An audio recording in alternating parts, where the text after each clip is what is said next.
What up, chat? It's your boy ThePowerXLofficial, and we're back again with another episode. We're gonna hit you with the hard breaking news right now.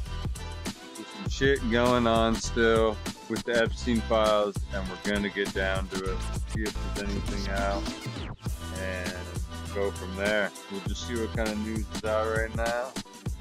Hit some games, open up some Hospital Pokemon workers cards. who blocked ICE arrest hit with federal charges. So we'll get into that. So we got Pokemon. I'm gonna open up. I got 10 card packs in a row. So we're gonna get some rare freaking cards today as well. So hope you guys are ready for a fun night. So hang in there. Buckle up. We're about to go on an adventure like you've never seen before. Gentlemen, I used to pray for times like this. All right, Emily, thank you. Breaking this hour, a Fox News exclusive. A pair of medical workers who blocked ICE agents from arresting an illegal immigrant in California are now facing criminal charges. Hello and welcome, everyone. I'm Sandra Smith in New York, and that exclusive reporting from our own Bill Malugin. We have the pleasure of joining us today. Bill, great to see you. Feels so Hey, good. Sandra, great to see you as well. Happy Friday to you. I'm Bill Malugin here in Los Angeles. This is America Reports. This is reporting we just got within the last hour or so. The two suspects here now both facing federal obstruction charges, and law enforcement sources confirming to Fox News. This is what they need to do. Can't obstruct law enforcement. That's right. You can't do it. She wants to be a hero. That's what you get. Was arrested earlier this morning. Yeah, Chief Correspondent Jonathan Hunt. He's got the very latest for us live right now. Jonathan, what are we learning? Good afternoon, Sandra. Well, this incident happened on July 8th in Ontario, about 30 miles east of Los Angeles. According to the criminal complaint, ICE officers were conducting, quote, roving immigration-related operations. They're just trying to when get they them. followed a truck that made a sharp turn into the parking lot of a surgery center. The officers then, quote, decided to conduct a consensual encounter with the three adult males who were inside the truck. Two of them ran. One, who, according to the ICE affidavit... Why would they do that? Isn't that weird? Why would they run away? Yeah.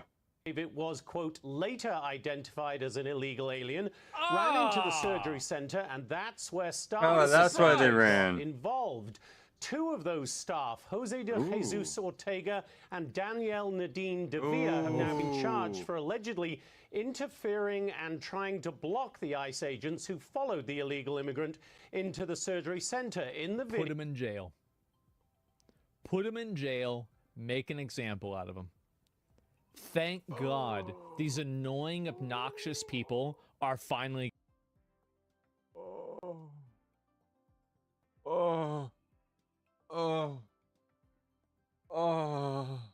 I got it, guys. I did it. I got the Celebi. I got the fucking Celebi, bro. Dun, dun, dun.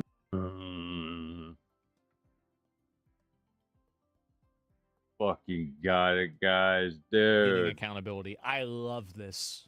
they could be seen and heard questioning the ICE agents' actions. Just crystal ball. What? How are these calls so spot on? I said this was going to happen. Oh, well, the reason why is because it's inevitable. You can't have people systematically trying to impede federal law enforcement. Obviously, something had to give. This wasn't some kind of like five-head fucking prediction. Obviously, this was going to happen. What they are doing in the center and why they are masked. The complaint says Devere, quote, wedged herself under Officer 1 and the target alien. And it says, quote, Ortega... Two groups of people in this world that cause all of our problems. Who was still standing to Officer 1's left, appeared to grab Officer 1's arm and then his vest. Both Ortega and De Villa shouted at the officer, telling him to, quote, get out and to, quote, let him go. Both were warned by the officer that they should not touch a federal agent.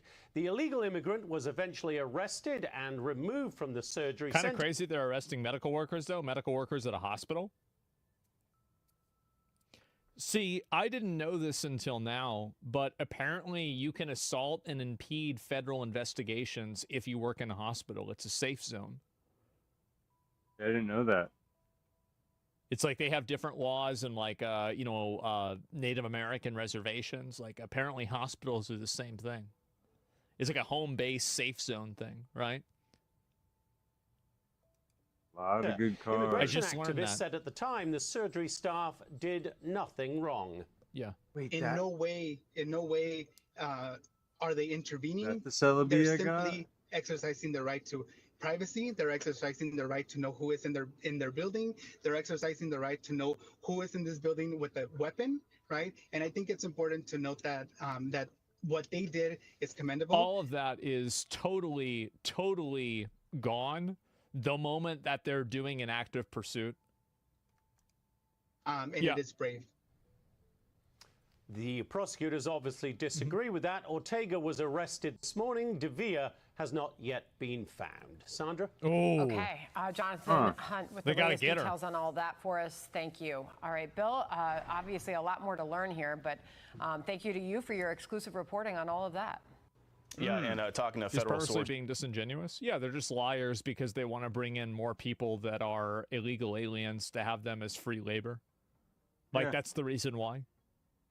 It's just they don't care about they don't care about the truth. They don't care about representing anything in an authentic way. They just want to push an agenda. That's all. They are actively looking for Davila right now. They went to her house this morning. She wasn't there, so they talked to her family, and she's considered a wanted fugitive right now. So we'll update when we hear more on that front. More to come. Yep. All right, Sandra, we're going to bring in Alex Villanueva. He's the former sheriff of Los Angeles County. He just announced he's running for LA sheriff again. Sheriff, great to see you. It's one of the things that allow warrantless entries. The term is hot pursuit, upheld by the Supreme Court. Yeah. Good to see you. So you made it official. You want your old job back. A lot has changed since you first ran in 2018. You switched from Democrat to Republican. You initially campaigned on kicking ICE out of the jails. Now you want to work with ICE a little bit more. So I got two questions for you. What changed for you? And you know as well as I do, it's really hard to win in LA with an R next to your name. How are you going to do it? Well, one, it's a nonpartisan office, Sheriff, so there won't be any letter next to anybody's name. And in 2018, when we did that in 2019, the border was secure under the Trump's first administration. With the 4 years of Biden's open borders policy, that's been a game changer on the ground. When you have over 10 million unvetted people that flooded the country, what a surprise. Now we have a serious, significant public safety threat that we have to do. So we're kind of competing different threats. And I think now that Bill Asaley, the AUSA here in LA, is now seeking, warrants, criminal warrants, judicial warrants. That is exactly what we asked for 5 years ago. They're doing it today. So a big thumbs up to Bill Asaley for doing that, because that really makes the legal scenario very simple.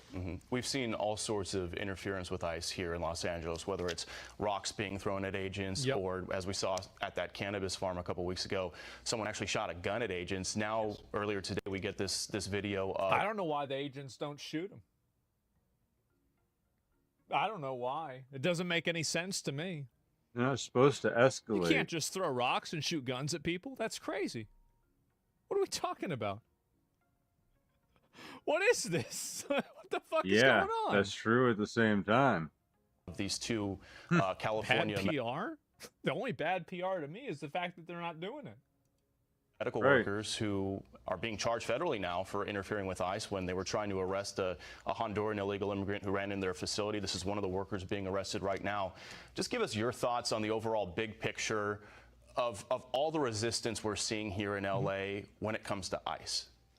Well, it's misplaced. If people want to protest what ICE is doing, ICE has a legitimate job to do, and they enforce federal immigration law. All these people say you can't shoot into a crowd.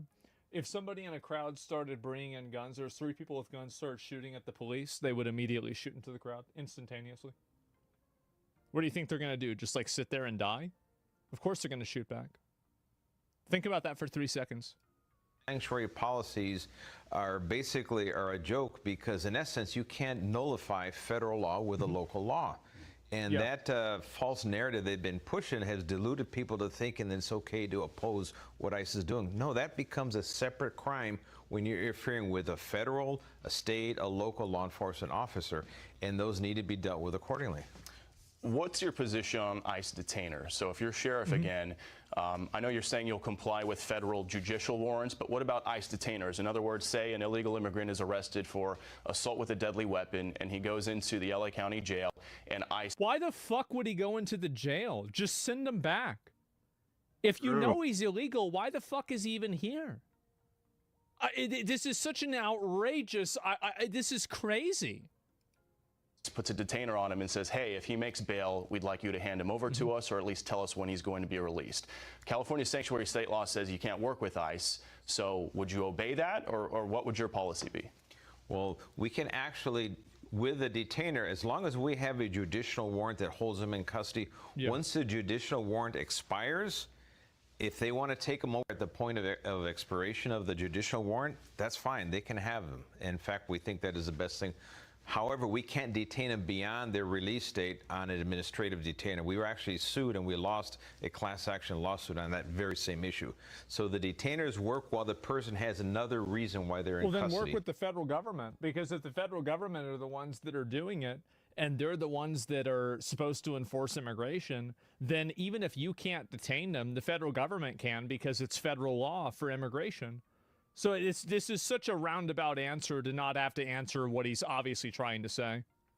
Here locally. And the last question, about 40 seconds left here. Another topic you care a lot about is homelessness in California. If we can pull up this data on the screen here, a recent HUD study showing that there are approximately 187,000 homeless people here in the state of California. Sheriff, when you were in office, there were obviously all sorts of issues, violent crimes, specifically on the LA Metro. It seemed like almost every day someone was getting stabbed or some horrible violent crime there. Yeah, get them out. If you're sheriff again, you know, what's your plan with that? Well, one thing is we're going to start enforcing the law. We're going to hire 2,000 deputies. What? You're going to start enforcing the law? In 2 years to get us back to full strength. And we're going to go out there and do the things we were doing before when we cleaned up the Venice at the beach. Gosh darn it. In front of the VA Center, Plaza Olvera in downtown LA. We were successful working with local law enforcement, working with local government, be it the city of LA or small police or municipal cities. I've been trying to get that homeless encampments, getting people into the shelters. And actually, it kind of is a tough love. Okay, it's time to move on, get out. We have a shelter for you. You get the fuck out. You cannot have a way of life of just occupying public spaces and declaring it as your own. And that's what has to change. Okay. So fucking obvious. It's crazy that anybody is even saying, like, oh, no, this isn't what you should do. Former LA County Sheriff Alex Villanueva, now seeking to be the new sheriff of LA County once again in 2026. Sheriff, always great to see you. Thanks for your time. Hey, everyone. Well, there it is. And so I'm very glad to see these people finally getting arrested. This is amazing for me to see this. Hopefully they keep doing it. I think that any of these people that want to be martyrs, make them earn it. Make them earn it. Send them to jail. And I am so glad to see this. This is going to be amazing. First time retard chatter. What's this? Who's this? Who's this individual? How racist can you be? Without these people, the U.S. would no longer function. Because everybody knows anybody who has brown skin. Hey, guys, listen. Everybody from Latin America is an illegal alien, right? I'm sure. Of course. Yeah, duh. Of course that's true, right, guys? Jesus, what a weirdo. Oh, my God. Where do these people come from? Yeah, oh, my God. It's a slavery supporter? Hey, they love slavery. What can I say? And it's surprising, but not really that surprising. No, it's not surprising at all. Hunger Games? Oh, I like that. Sounds good. This is where slavery would be okay. Use prisoners and illegals, catch up and clean up all the tents of human piles of poop. I mean, I don't know about that. I mean, I just think they need to get the homeless people off the street, obviously, if they're causing problems. I mean, I don't think it's really a big deal, but, like, in general, yeah. But this is a much bigger problem. Like, the homelessness thing is, like, that's more complex, in my opinion. This is very simple. If you're obstructing federal law enforcement, you need to go to jail, period. And I think that I think ICE agents and the police, the federal government, I think that they need to be a lot harsher on these protesters. And there's a reason why you don't see anybody throwing rocks at the police officers in Florida. It's because if they do, the police officers in Florida will shoot them and kill them. So the entire idea that like, oh, wow, like, you know, like, well, you can't do that. You can't do that. It's bad. No, it's actually super simple. You apply a level of accountability to people, and then you hold them to that level. That's it. And that's what he said. He said, if you throw a rock or you do anything to our officers, we will contact your family to let them know where to pick up your remains. And I think that's the way it should be done. That is. And with any of these people that are trying to obstruct the officers, I think they need to go to jail. So you're against protests? Why would you say that I'm against protests? What did I say that made you think that I was against protesting? It seems like a very harsh reaction to people expressing an opinion. Harming people is not expressing an opinion. Do you think that I want people to be shot with a gun for expressing an opinion? Is that what you think? I want you to tell me that that's what you think that I think. That I want the federal government to shoot people for expressing their opinion. Is that what I said? I hope not. You said I hope not. That's not what I said. Did I say that or not? It's not. Obviously not. Said. It's what I understood and felt was implied. So let me get this straight. You think that I want the federal government to shoot and kill people who are protesting? Is that actually what you think that I believe? Say it. You said no. You're getting banned. You know it's no. By the way, I saw you earlier talking about like some fucking other bullshit about you were being annoying earlier, and that's why you got banned. I saw you being annoying earlier, and now you're being annoying again. And so yeah. Anyway, so here's the reason why you're getting banned. You're getting banned because you know that you're being disingenuous. You know that framing it in that way is dishonest. And whenever you're directly confronted with the question, do you think that's what I believe? You obviously think that that's not what I believe. So you're creating a optical argument by creating and effectively misrepresenting what I think into something that I'm not thinking, and then trying to get me to talk me down off of a position by misrepresenting it. You know that you're being dishonest. You 100% know that you're being dishonest. You're doing it on purpose. Straw manning? Yeah. And she even admitted it.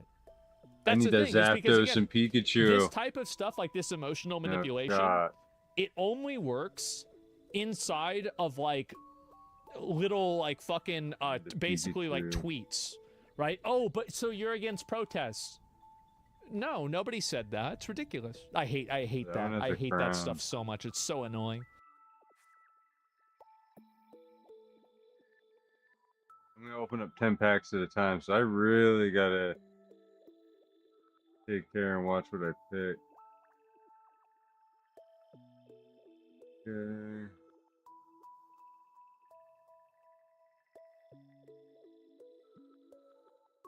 Copy X, that's probably really fucking cool. Choppy X. Charizard. That Charizard EX. Okay. That's right. Yeah, Charizard's what I'm going with.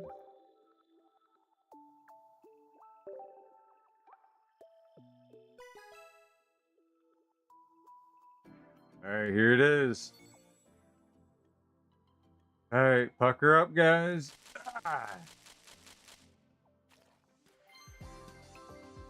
Arbok. Mankey, Cotton, I don't know any of these. Ninetales, I know about you. That's new. Have you, Side Duck, Blue Bat.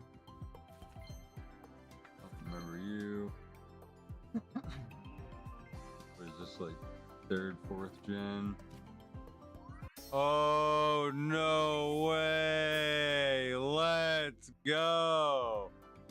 Fucking Pinsir. That was one of the rare ones. 5% rate pull. 5% pull rate on that. Holy shit. I just got you, mother trucker. Alright. Come on, lock in. Lock in. Oh! Master Roshi! During this attack, used by your Ninetales, Rapidash, or Magmar. Plus 30 damage to your opponent. What? Rapidash or Magmar? That's such a weird combination. Must be his profession, his actual setup. Poliwhirl. I haven't seen you in a while.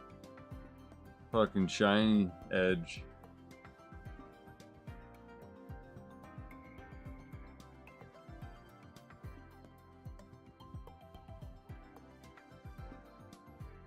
Wow, this is good. This is really good.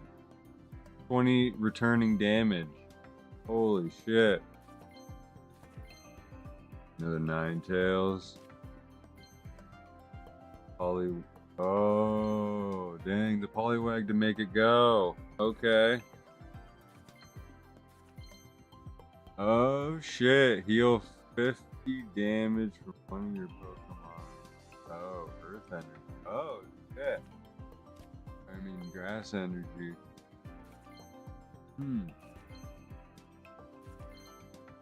No shit, he's cool. Bloom. Oh, the different version of Kadabra. I think this is the one I had back in the day. Pinsir. But I got the Pinsir EX, brother. Ooh, a new Flareon. Okay. Pack 10. Bonita. Oh, the basic. Rapidash. Oh shit. I got that Pinsir was worth it. Master Roshi, the Poliwhirl was worth it. So I gotta do Poliwhirl, Pinsir. Yeah.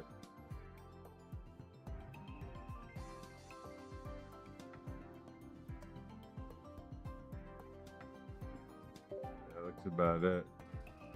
Nothing too crazy. A lot of new cards though, so it worked out.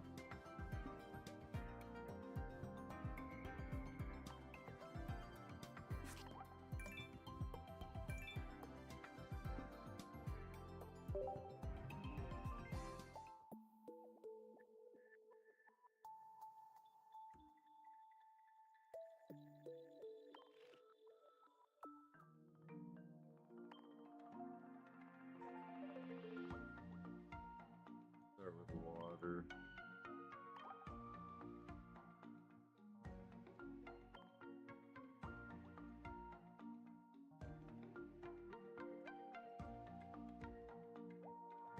Okay.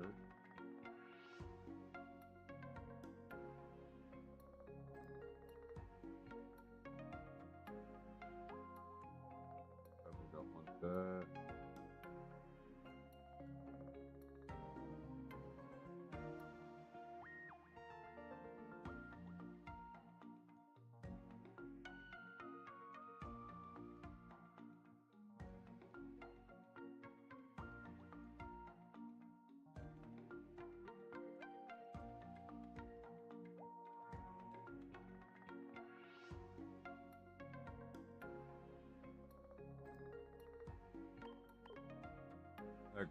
That's an OP setup right there. Hey, come on.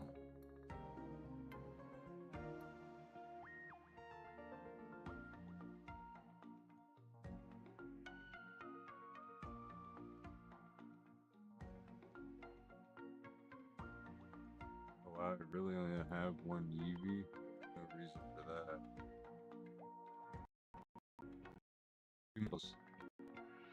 That screen keeps resetting. Oh well, doesn't matter.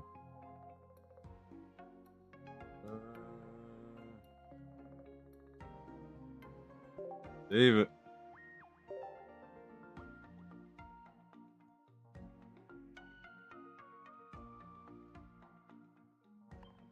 Fence or grass?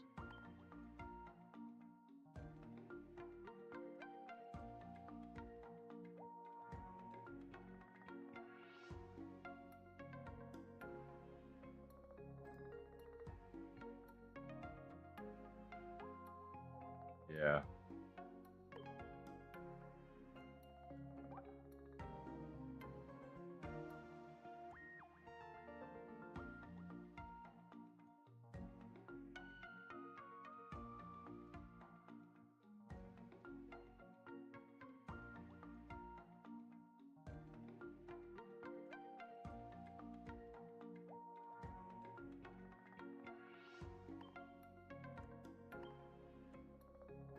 Okay, those guys suck.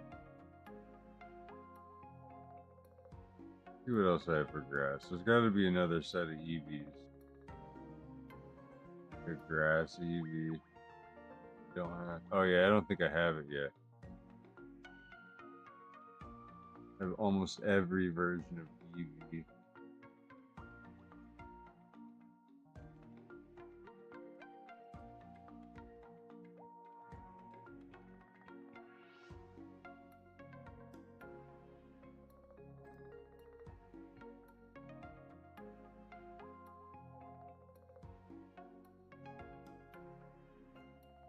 Okay, this is a pretty decent EV. Leafeon.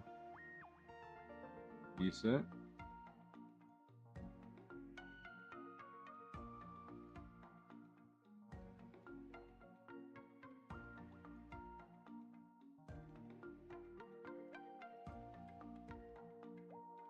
There.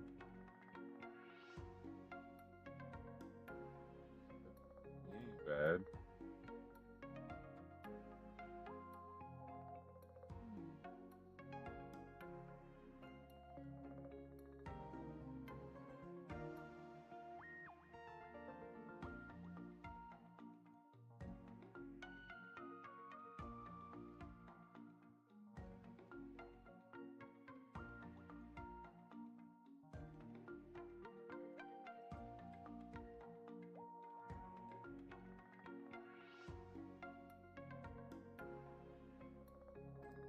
Oh shit, this is actually a pretty good Pokemon.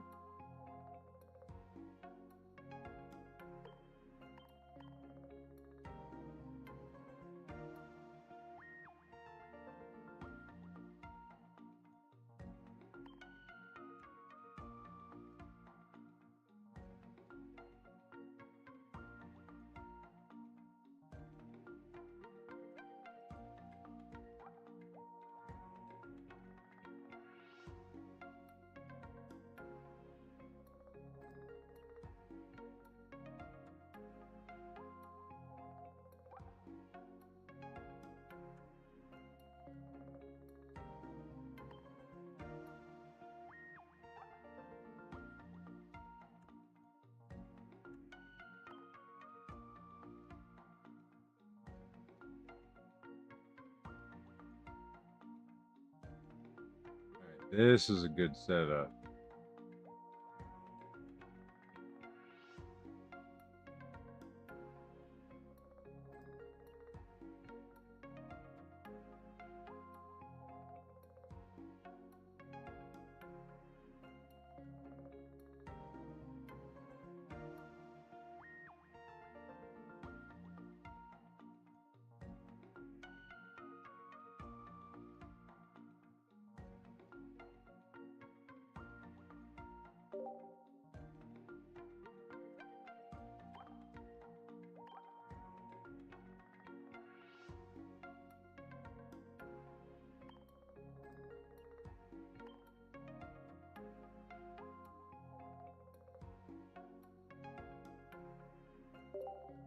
There she is.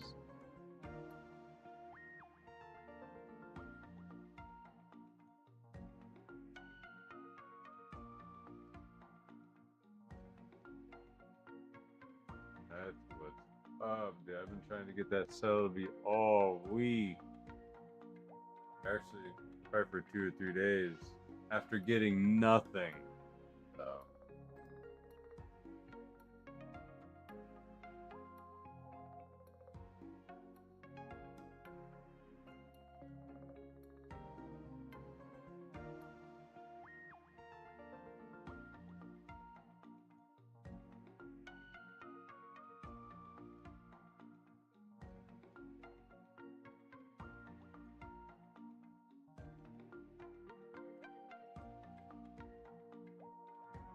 check this. This is a short little video. I don't know if you guys are aware of this, but there's actually an unspoken law that anytime that I take a day off of streaming, a new war has to start. So yesterday, Thailand and Cambodia started a war. Tensions rising between Thailand and Cambodia, with deadly clashes breaking out along the country's disputed border. And a warning that some of you may find these images that we are about to show you disturbing. I mean, just real quick. I mean, if it's on CNN, it's probably fine, right?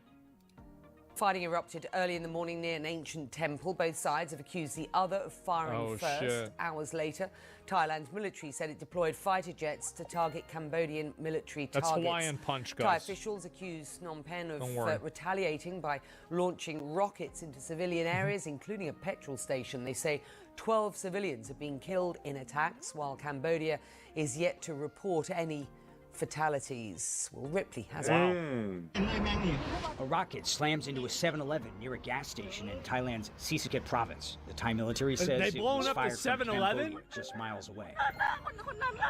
Oh my Local God. officials say the number of dead is expected to rise.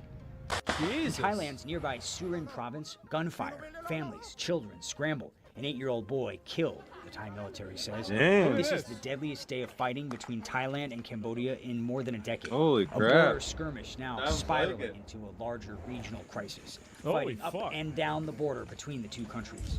Thailand's military accuses Cambodia of deploying heavy weapons into civilian areas, rocket launchers, artillery, hitting villages, homes, and public buildings.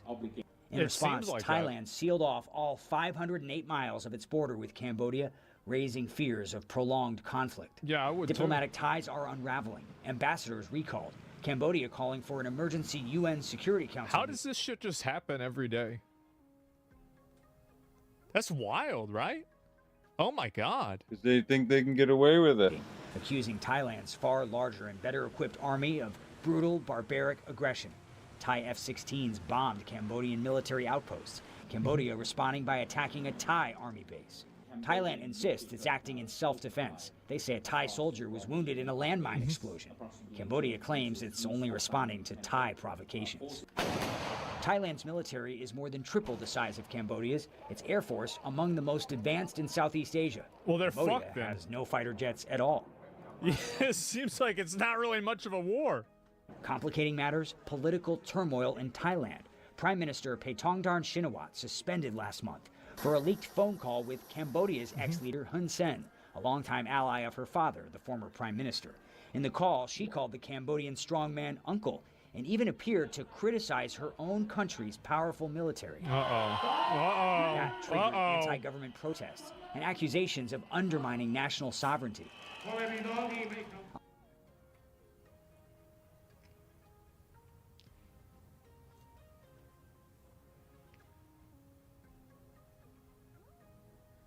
Every time with the flags, huh? Every time you can tell that it's not a protest in America. Because everybody's using the same flag. Sovereignty. On the streets of Bangkok, many don't want war. They also say Thailand needs to show strength. I want it to end, but if we don't retaliate, they'll think we're weak, he says. Yeah, of course.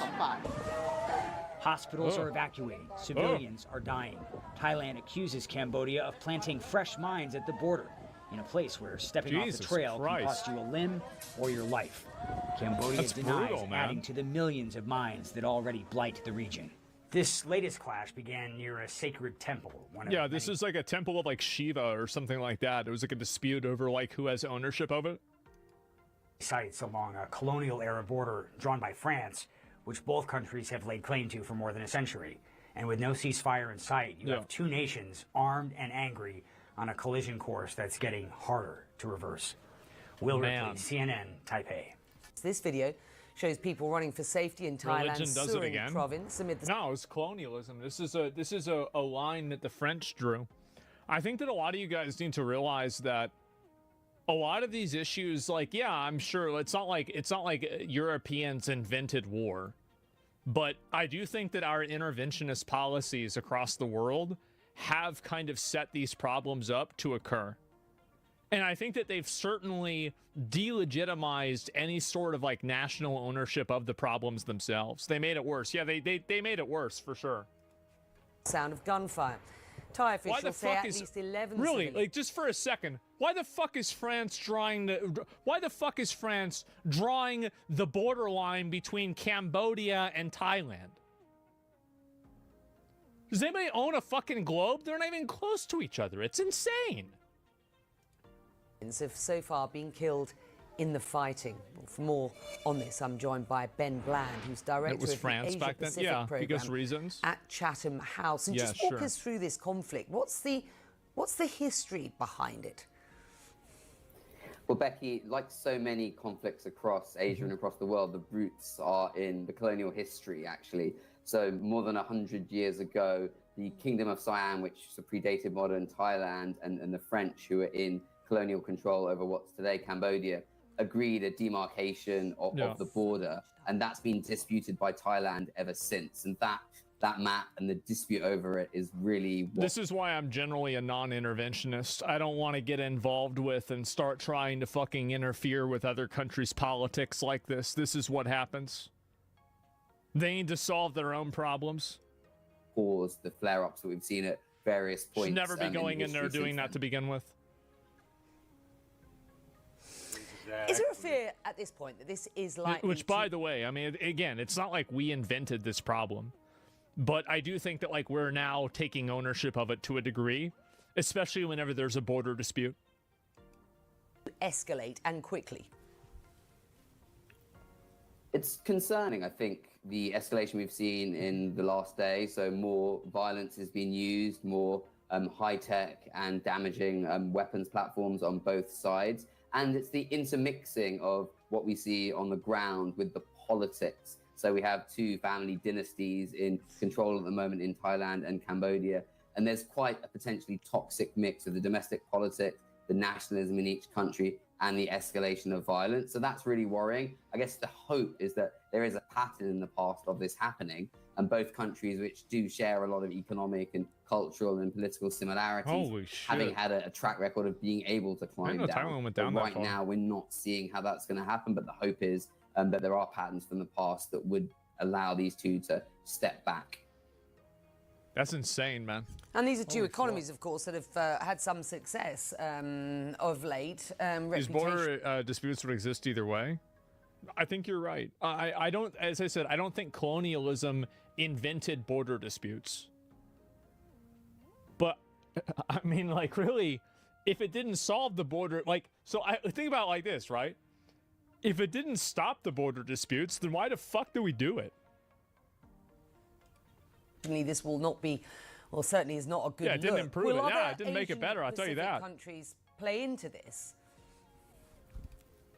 Yeah, I think lots of countries around the region are concerned. Obviously, China, which has made really big investments in Cambodia, has deep economic and political ties with Thailand, is worried they put out a statement of concern. True. ASEAN, the regional body for Southeast Asia, which is currently chaired by Malaysia, has also raised concerns about this and called on both sides to de-escalate. We haven't seen anything more than that for now, because ASEAN and the Chinese government both adhere to this principle of non-interference. So I think they're now just hoping that calling for restraint will be enough, but we just don't know. And obviously with the escalation, there's a risk that things do get out of hand, at which point I think it would be helpful for pressure to come, either from Beijing or from ASEAN preferably. But as I said, given their preferences for non-interfering, I'm not sure that's going to happen. That is fucking insane, man. Like, I don't know how stuff like this happens, and it's like you don't even hear about this on the news. Like, this is the first time I ever even heard about this. I was going to talk about it yesterday, but I wasn't able to be on. But yeah, Cambodia versus Thailand. Yeah, it's like just totally out of fucking nowhere, man. It's nuts. All the Serpies and the big gulps. Well, yeah. So yesterday, I just wanted to show you guys this because I thought it was interesting. Like, it was the same thing with like that India-Pakistan thing. Nobody even talks about these things that happen. And I feel like in a lot of cases, I'm like one of the only people that covers any of this.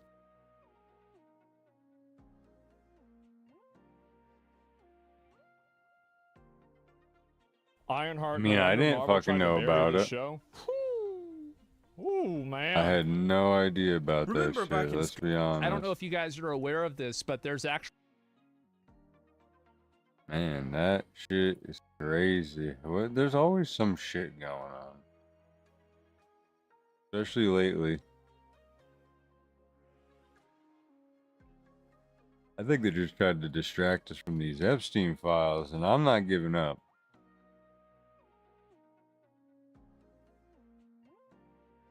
No, YouTube is not friendly to people that promote the truth on that, so you know how that goes. Anything that's real, they don't want you to know about or hear about, or it's censored.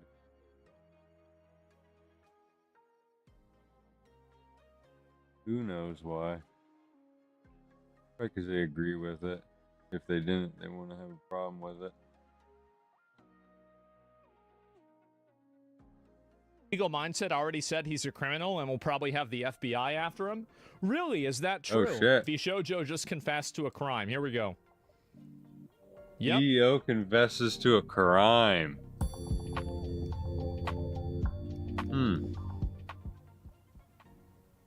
Shoujo has just confessed to a crime, specifically fraud related to the Immune Deficiency Foundation, Iron Mouse's charity that she has been championing for a very, very long time. And we have a statement from the CEO, which just blatantly confesses to it and shows not just that fraud, but also wild mismanagement of company funds for a significant period of time. Of course, I'm Andrew Esquire. This is a Legal Mindset where we teach you to be your own judge. And this is a fast facts premiere giving you the short, quick summary version of what's going on today. Now, they are Vishojo is in massive hot water. And I told you guys days ago. They're not in hot water, bro. They're already cooked. They boiled alive. They're done. They were in hot water. That this was going to lead to insolvency. This was going to lead down the road to bankruptcy. Everybody could see that. I said the same thing. A confirmation, and I was they're entirely fucked. right. Yeah. They are going to go absolutely bank, right? It's done. They're in the red. They've got mass amounts of debt. They're not profitable. They weren't profitable even with everybody there. There's no way to get back to profitability. They are done. And this has more severe consequences than just losing your Twitch emojis, which happened today on Twitch. They took away his emote, bro. Twitch took away this guy's emote. That's bad. That's how serious this is, guys. Global emote is gone. What the but they fuck? have bigger problems than he had a losing global cute emote. So emote. we're going to look at the statement by the gun run and That's why nuts. this statement is absolutely insane, why it's a confession, and also why it doesn't get anybody out of personal liability, why they're still going to be held liable regardless of this statement. This statement doesn't move the yard line, doesn't shift anything really that far because this statement is only a confession and does not remove any liability of him as He'll CEO. wipe his tears with $100 bills. No, he's not. You think he made a bunch of money out of this? No, he didn't. No, or even personal liability, which is very, very clear in this when you look at the factual situation. So let's read through the statement very, very carefully, and then I'm going to analyze it after we go through it. So here's a statement from Vishojo. This is on their X account, so you can go over and read that yourself. And you know, this is obviously unedited, etc. So I'm going to read this. Vishojo has failed, and I've mismanaged the company into the situation you're all witnessing. So today I am sharing the difficult news that Vishojo is shutting down.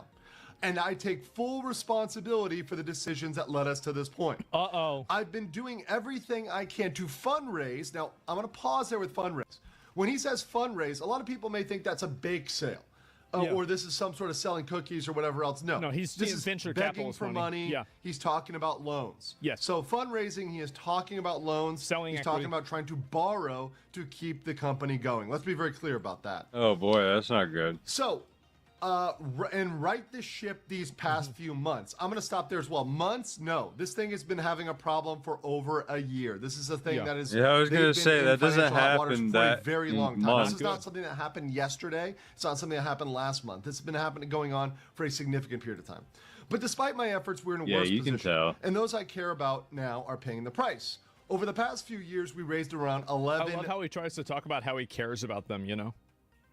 He cares about them so much.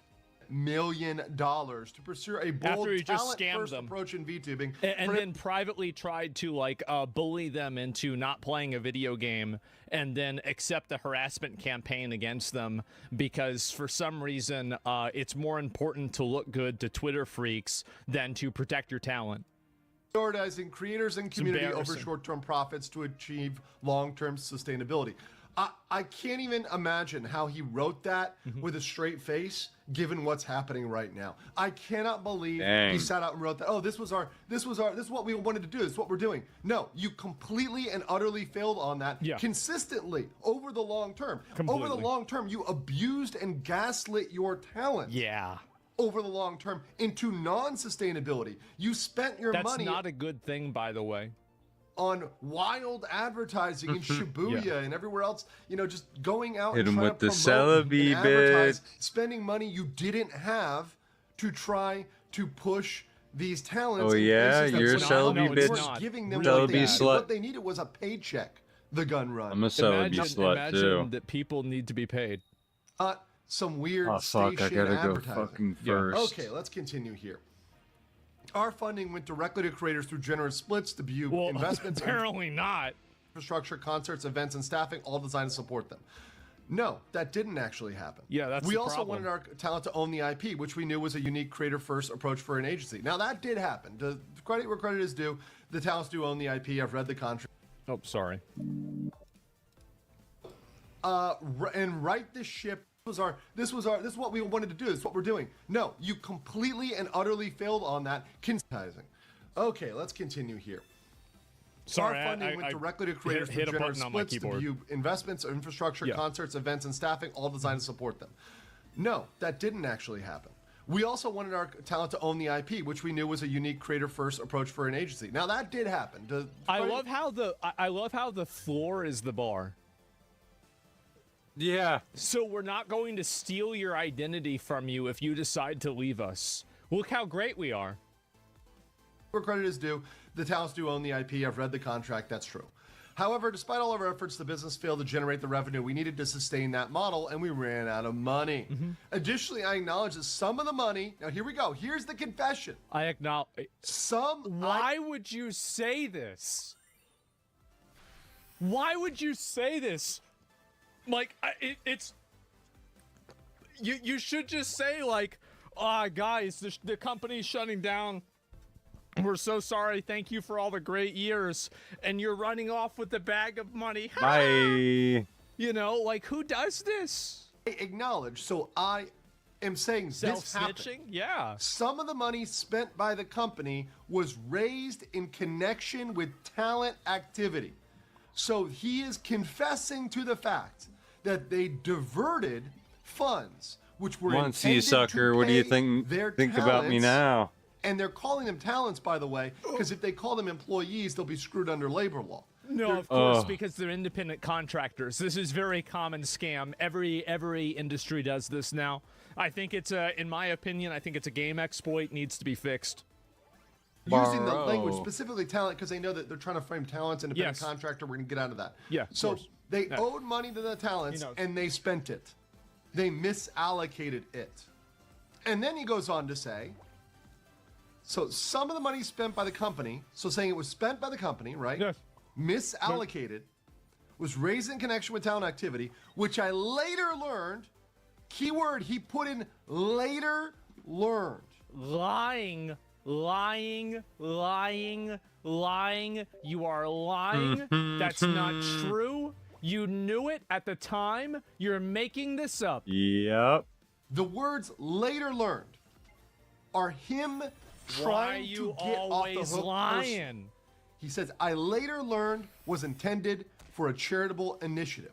He is trying, what he's trying to do here is say, he's using passive language and past tense in order to downplay the fact that he scammed a charity. That's what he did. Personal knowledge of where the money was going in my company.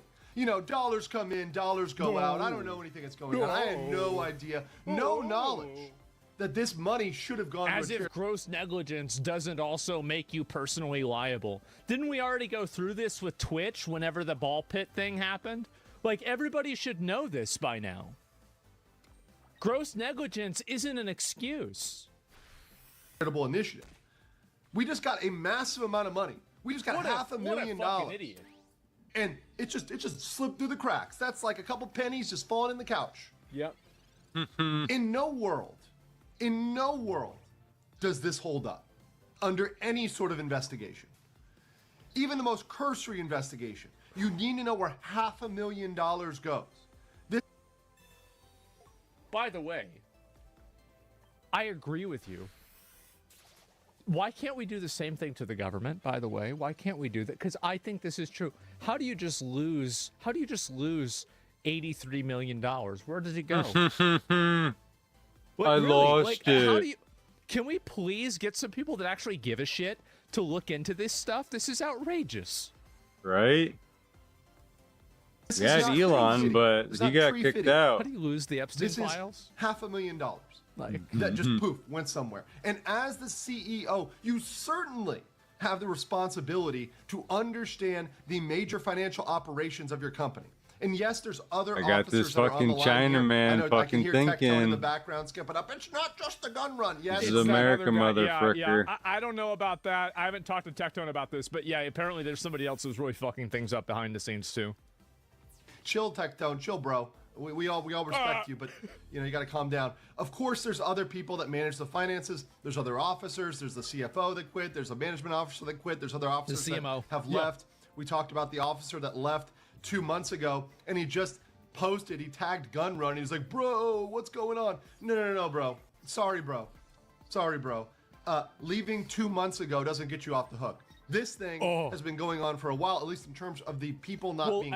Any investigation will clearly see who was involved and who wasn't involved, right?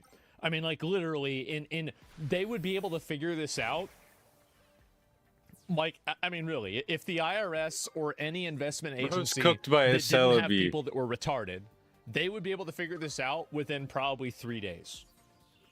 You're one shot. It would take the first day to get all the information, the second day to look at it, the third day to be like, wow, okay, looks like they fucking knew of that. There it is.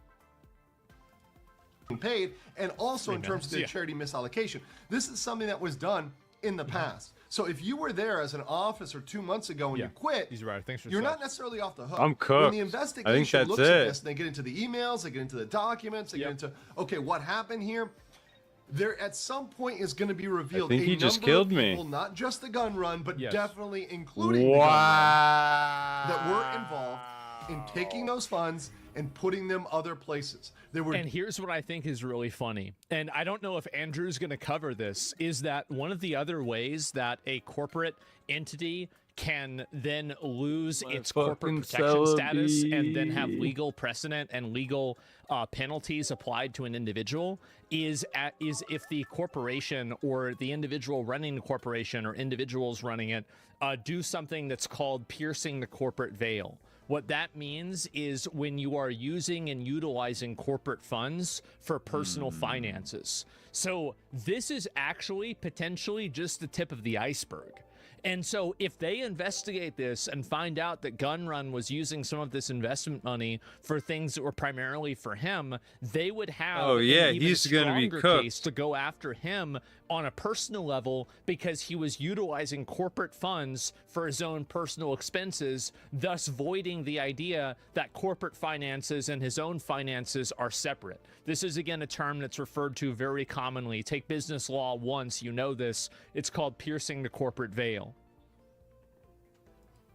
Discussions that were had, and even if they were had in person, someone's going to crack, someone's going to break. No one wants to go to federal prison. It's the dumbest thing he could have done. This is wire fraud. It's the dumbest thing he could have done. That's why I think that he did it. Yeah. I'm almost sure he did it. Who else thinks he probably did it? I think he probably did it. He basically admitted to it. This is misallocation of funds. This is violation of various other state and federal laws. This is no good. Right, and assuming on the face that all the facts we have are true, which I have no reason to believe because they've confessed this now. They've said no, we actually misallocated the funds.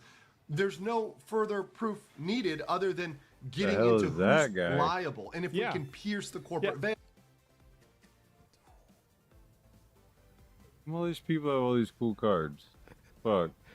It's crazy that they didn't even have a lawyer talk about this. He knows. Again, this is again. Like, it's not like I'm smart. This is obvious. Anybody that knows anything about this knows this.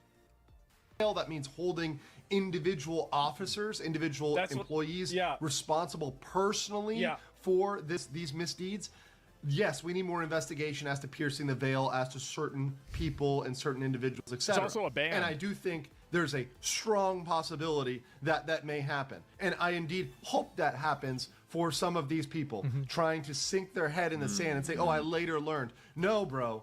And let's show the proof here too. He later learned. Let's show the proof here too. He didn't the gun know, run guys. knew. He had no idea. He knew at the time. Here is literally the gun run saying, you did it, Mouse. He didn't. I know what he's doing here. He's going to try and EX me. No, Andrew, you don't understand. He's saying you did it for raising all the money for yourself. You see, it's not like there's an image of him wearing a t-shirt of the event where she's raising the money for it. I mean, it's not like, I mean, bro, like there's a level of, it's not like there are images of him retweeting the charity platform that exists, again, primarily as a charity platform to raise money. It's not like we have any evidence of this. So, like, how can we really say the guy knew for sure? Yeah, guys, I mean, who knows? It could be a different IDF. Maybe he's just a really big fan of Israel, right? Yeah. October 1st, 2024, saying you did it, Mouse. And really, the only thing that he needs to know is the feds will be looking at this post, right? So that's all he needs to know.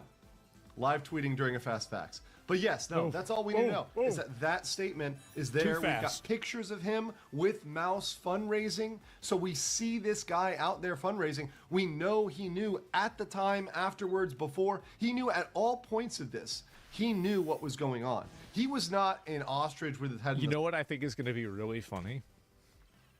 Is if he deletes the tweets. Because destroying evidence in anticipation of an investigation is also illegal. Even if the investigation and the notice to preserve data and information hasn't been sent yet. Did he delete it? There's no way he deleted it. Did he? I can't win There's no way this. he deleted it. Let me see. I'm having so much fun right now. I am. I'm having so much fun. I'm so glad he's getting roasted, man. I've been waiting on this for such a long time. Where is it?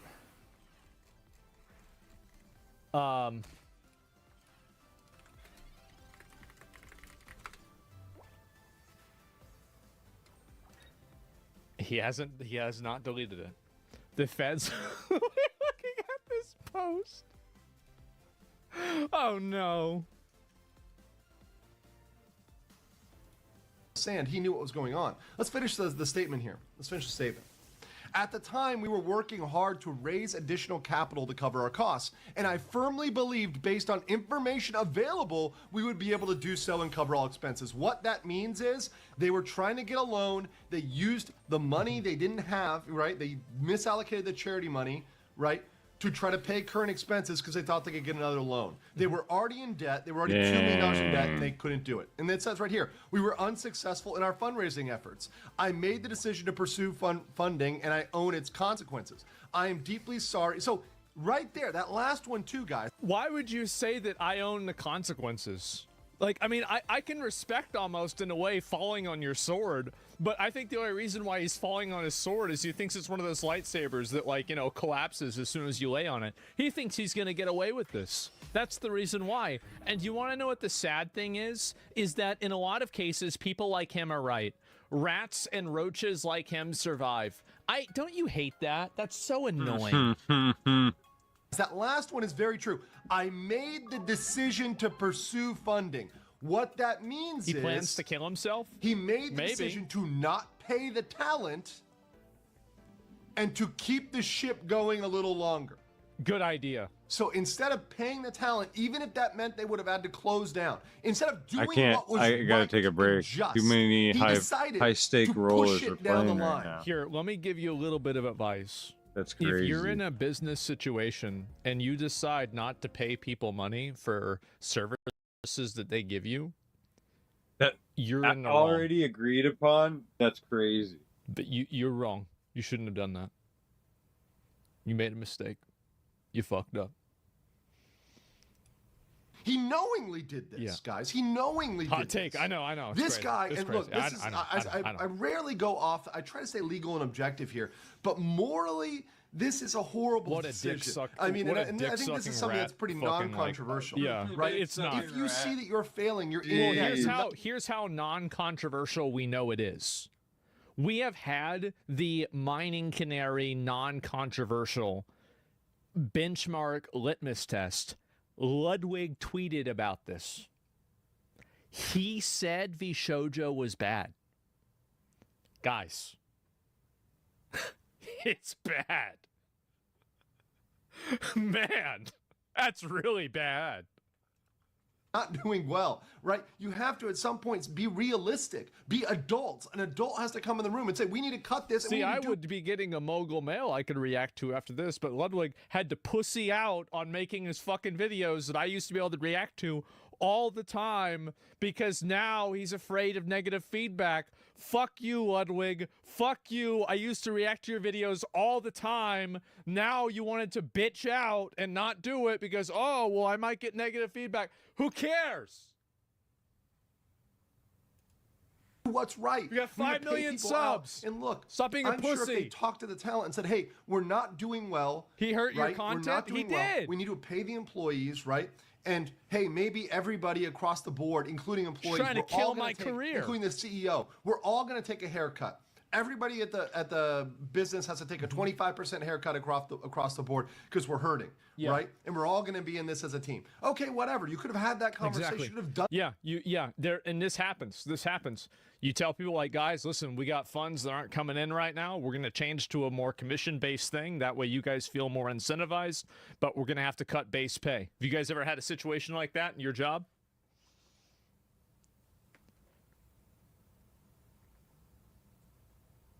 Yep. Hell no. Done something. Or heard of one? But they decided not to do that. You're lucky, right? But have you heard of one at least? They decided to benefit certain people at the expense of others. It's absolutely deplorable behavior and potentially criminal.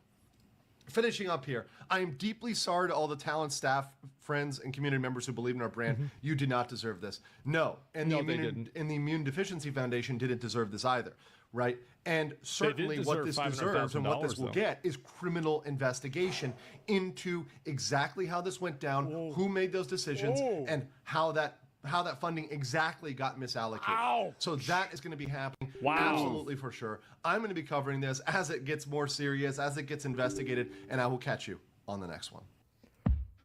That is what you get. Oh, that's what you get. Man, I love to see this, You shouldn't man. say You anything. Shoujo? Yeah, I don't know. I don't know. And you don't want to buy there, right? Like the news about The View? Yeah, I know. I heard a little bit about that too. And I got screwed and put on salary because the company didn't want to pay overtime. There's a million ways they could have made it work. That's right. And easily. They can always make it work. They never want to. This year too, they still deserve $500K. The rest of us donated. Yeah, like I mean, VShojo, like this guy took your money. If you donated to Iron Mouse's event, they took your money.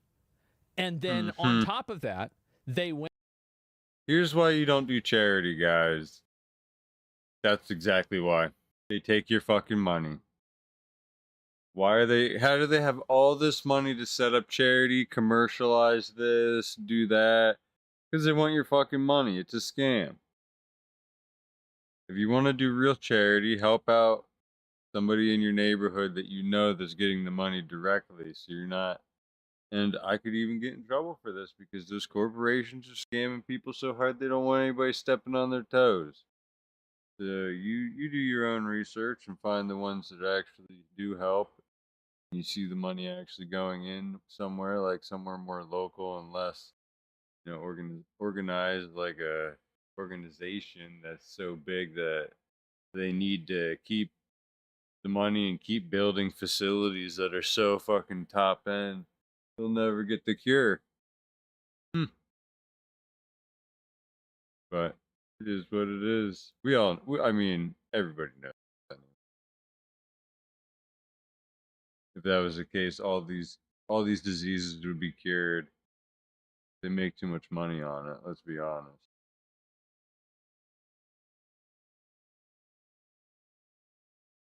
This is a massive update, like a huge update to the internet. So new rules to protect children online enforced from today. As of today, the UK's internet has changed.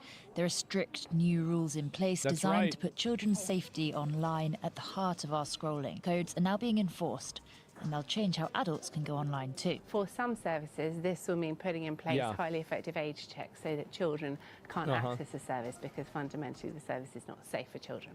So a pornography site, for example. For other services... This is definitely going to stop 12-year-old boys from looking at boobs on the internet.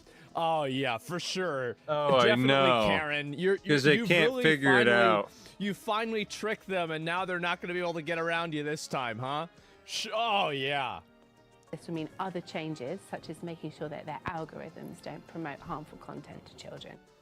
The most obvious change for adults overnight was this new strict... Yeah, well, yeah, I mean, you can't have it forced in their face, but you're not going to stop it, but at least you're not going to have it pushed in their face. Should stop under 18s from accessing pornography sites and should stop them seeing pornography on their social media feeds. I mean, I don't know. I feel like you've obviously... Oh, what, she's wearing a mask? Oh, God. Into the over 18 lobby. Okay, let's see. Yoti is one of the age verification systems many companies are now using to stop young people accessing inappropriate content. Sure. It uses AI to estimate users' ages and is precise enough that it can't even be tricked using mass... It can't be tricked? What are you talking about? They tricked it with Death Stranding 2. I talked about this yesterday. What do you mean it can't be tricked? So anyway, just so you guys can see this, it can't be tricked because you used a shitty mask. So just in case anybody missed this yesterday, people were using the photo mode for Death Stranding 2 in order to get everybody to in order to get through this verification. So literally, I mean, I don't know what she was thinking. She should have just been playing a video game. Or selfies. I'm very surprised. If you look under a certain The age... women don't play video games, so she wouldn't have known about this, but as a guy, obviously we know that this is what happened yesterday. 25, going into a shop for alcohol, or into a website, maybe it's 21, then you have to do, an age check. So it's very much the same with computer age estimation.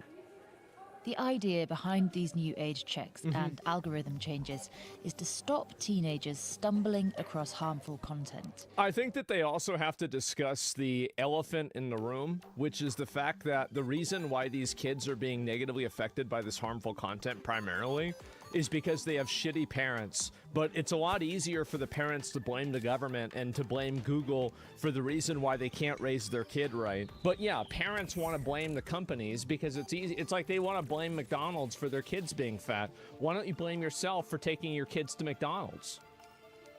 At a youth club in Warrington, teenagers told us that if I had a kid, I'd let him go on the internet as early as he wanted. Like, if he wants to be 7 years old going on the internet, go ahead.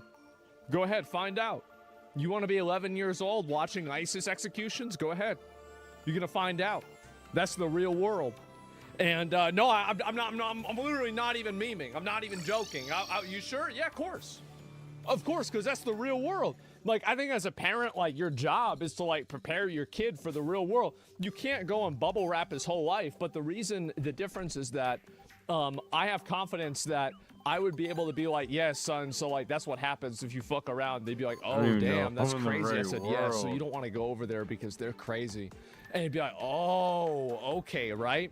And so that's it. Backwards ass take? No, absolutely not. But, like, I understand that, like, the way that I look at it isn't really the norm. Like, I was on the internet all the time. It was fine for me. But, I would also supervise what my kid was doing. It's not like I would just go ahead and be like, well, you know, just do whatever you want, Billy. No, I'd say, okay, well, there's this thing, that thing, and the other thing, and make sure to avoid this, right?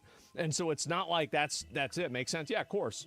If you're going in, it's not easy to raise kids. An online yeah, probably space not. And you're expecting kind of simplicity and everything to be nice and tame. You're kind of going in quite naive because, you know, it's a very, very malicious place in the grand scheme of it. So I do think there should be more restrictions in that, and the report and block system needs to be better. Personally, I think it's a good idea to have more restrictions because, especially for like children younger than us, there's some things that are so accessible. The government has described these rules as the biggest step forward in children's safety online since the creation of the internet. Oh, jeez. The families who like every single person in this entire video is a Karen. Already lost children. Literally. Online harm. The regulations don't go far enough. Ellen's son, Jules, died when he was 14 after he was thought to have watched harmful content online. So he killed himself because he saw an internet. So wait a minute. So you think your kid killed himself because he saw a video on the internet? Incredibly What the smart. fuck? Is that it? Funny, but had a very quick wit. He should be 18 on Sunday. And so why did he kill himself? That's particularly hard. People always think, well, that's not going to happen to me. Yeah, it's not going to happen to my child. And actually, the more we talk about it, it could be your child. I didn't expect it to be my child. I had no... You're a horrible parent. The fuck is wrong with you? To algorithms. What the fuck does this have to do with the internet? Your kid kills himself and now nobody else can look at porn?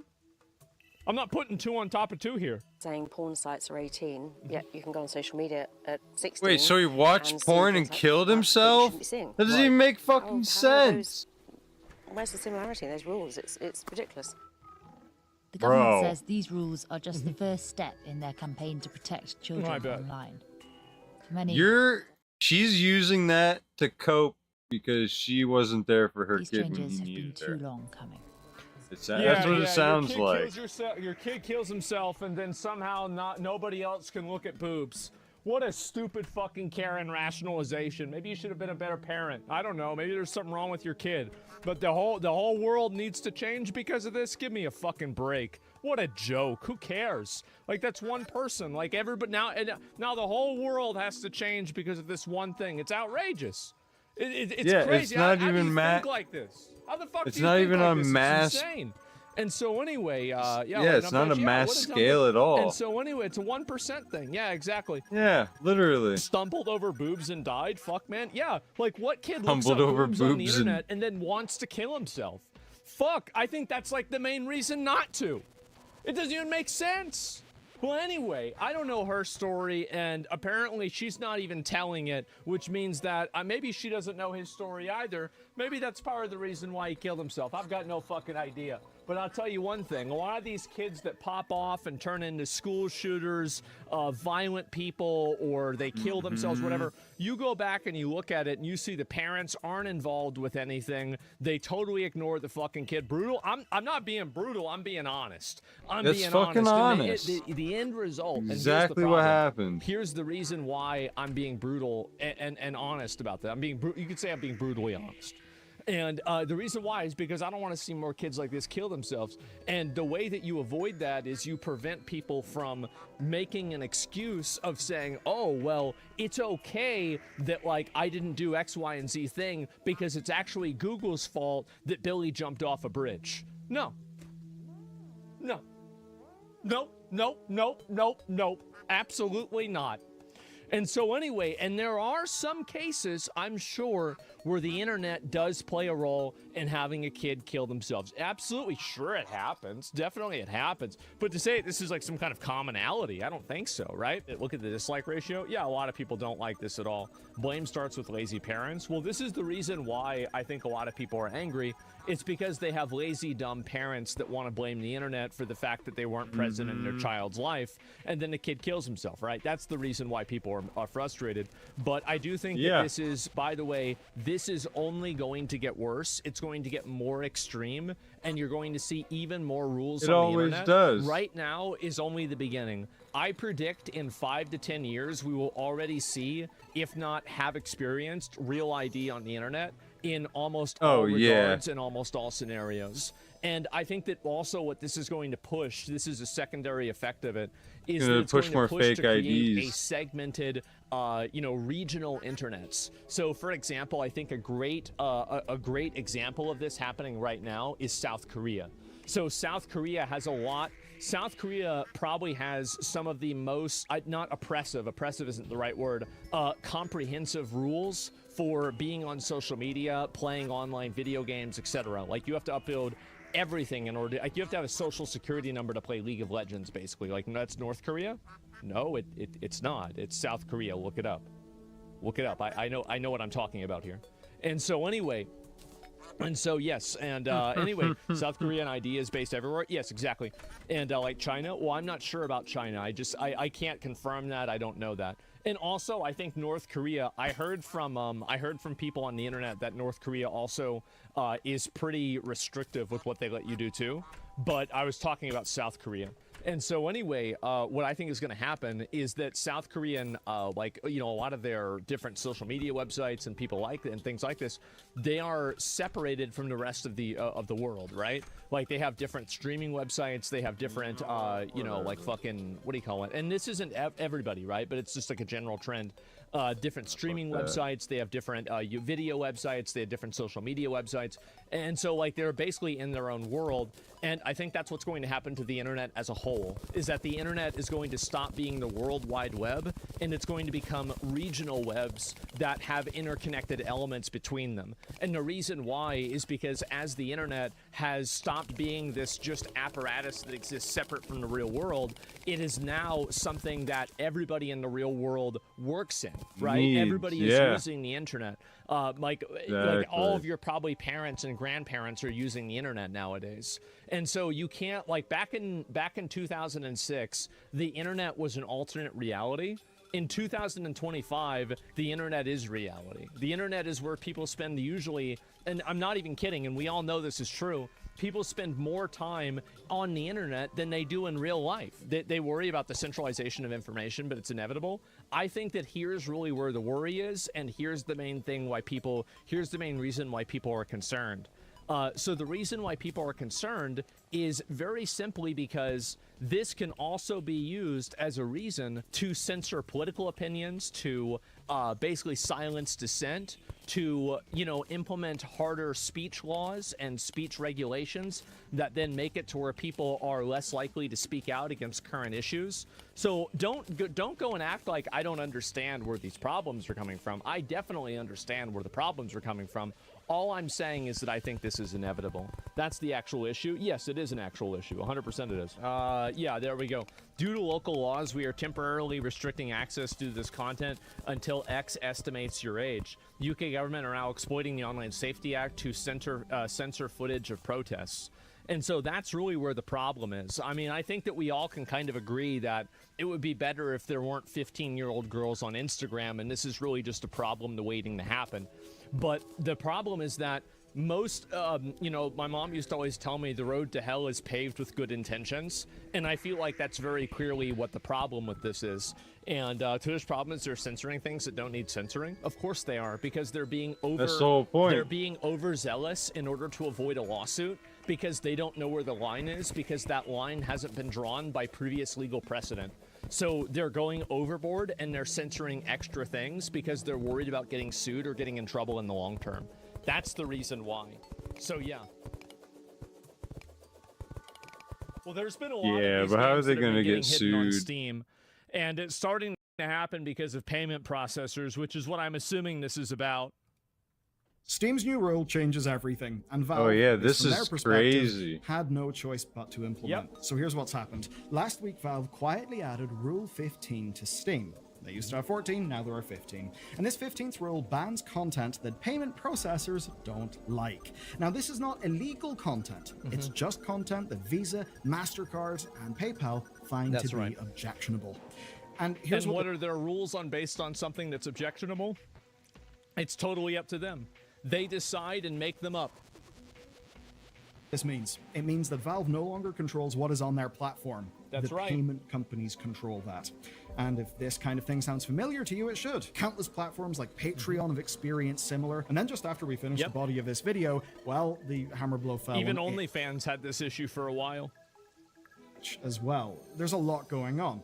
On Steam, though, to just stay focused on that for now, what just happened is that hundreds of games just got pulled. Developers got a $100 credit as compensation, and this is just the beginning. We're going to see way more, and the situation is that the people impacted are furious. The fans are actually quite scared, quite worried, but the people who... I think that nothing's really going to happen about this until it gets more prevalent and more widespread. And I think it will become more widespread now because it worked. So after these collective Karen complainers realized that all we have to do is just email Visa and MasterCard constantly and get them to get rid of this program, well, that tells them, oh my God, we should do this more. Who pushed for this change, they are happy, yeah, they're gonna they've keep had pushing. success, and they are Exactly. not planning on stopping. I've also got big news for the thousands of you who have visited and used our sponsor, Boot.dev. Yeah. And that news is TypeScript. Wait till it gives a you know huge what IP that means? game? You know it's Yeah, pretty exactly. huge. The entire back-end learning path is now playable in TypeScript as well as Go. It's funny, Lane, the founder's tweet, basically just reads, fine, you win, we've capitulated to the way of soy. It's not about video games, by the way. This is something that is a universal problem that's affecting everything. Because enums. And if you're wondering why you should care, well, TypeScript is Microsoft's vastly more powerful JavaScript, static types, fearless refactors, editor autocompletion, lots of lovely things, which is why Google, Slack, and Airbnb use it in production. It lets you catch bugs while you're coding instead of, when the server's on fire. TypeScript's awesome. Now, Boot.dev wraps all of that in the power of an RPG. That means quests, XP, boss fights, real-time leaderboards, community, Is this not going to all push of crypto that. more? You get to enjoy that. No. Wiring up databases, building REST APIs, deploying to the cloud, and now doing Crypto is never going to be a super popular thing as long as it is unregulated and decentralized. Having decentralized banking without the proper controls and the ability to have a degree of certainty and accountability with where your money is going and what's happening, that's never going to catch on because it's too risky for the average person. People all the time make bad purchases, they make mistakes, etc. And with crypto, there are less guardrails. So I don't think you're ever going to see crypto making a huge inroad into the, like popular collective consciousness of the world because of that reason. That with TypeScript. And by the time you finish your learning path, you will have a portfolio full of back-end projects. You'll have the confidence you need it to be centralized and Go in any gig, which is going to be huge for employers. And there's a bit of a hack to save you the most money. Boot.dev/Ballier News. How convenient. News gets you 25% off with your first purchase. But what you can do is buy the yearly plan for the largest savings. Because, working on regulations for crypto. Crypto is always going to be infinitely more unsafe than using traditional banking.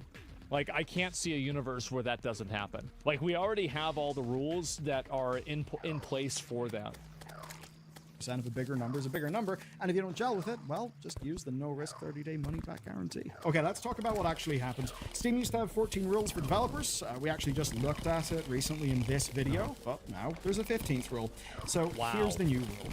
Content that may violate the rules and standards set forth by Steam's payment processors and related networks and banks or internet network providers, in particular certain kinds of adult-only content. This is so ridiculous. The fact that they even, again, why are they even making that decision to begin with? They shouldn't even be part of that decision. It's insane. It's, the thing you can't do. They shouldn't even be pay attention to the wording here. May. Not does violate.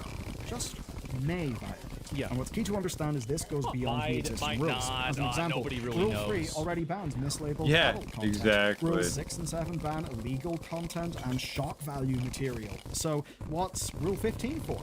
Well, it's for content that previously was allowed by the other 14 rules. Content that is now retroactively banned. And here's how the rule played out. Eagle-eyed users spotted a change. SteamDB's removals list basically exploded overnight. Hundreds of adult-only Harem of Nurses has been destroyed. Slave Doll destroyed. This is horrible. Can you believe this?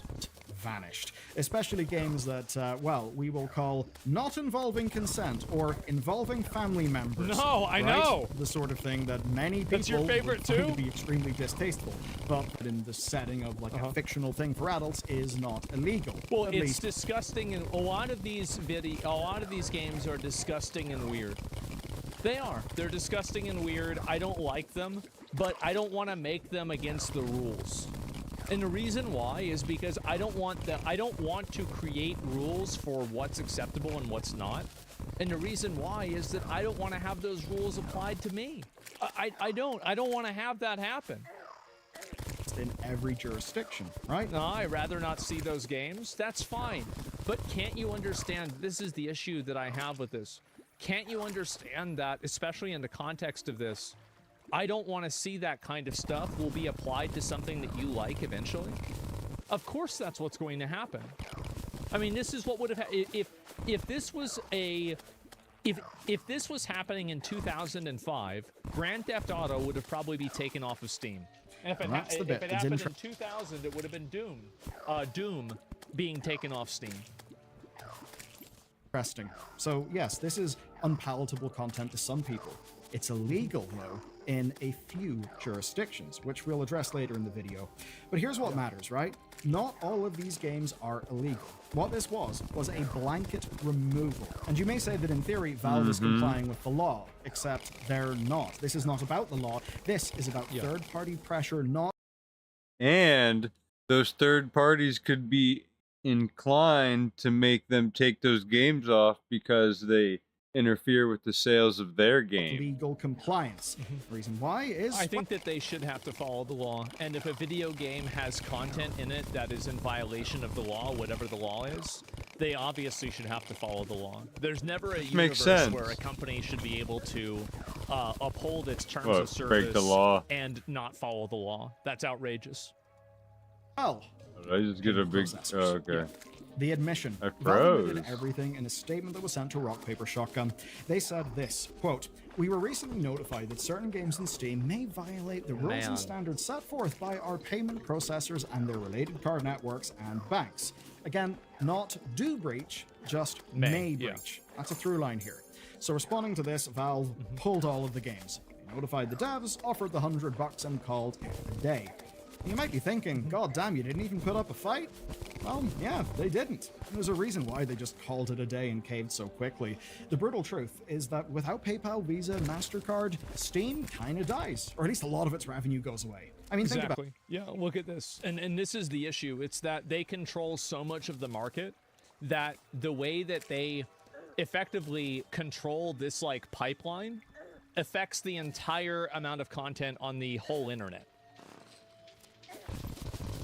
Visa and MasterCard control, didn't make this up, 69% of global credit cards. It's a pretty high percent.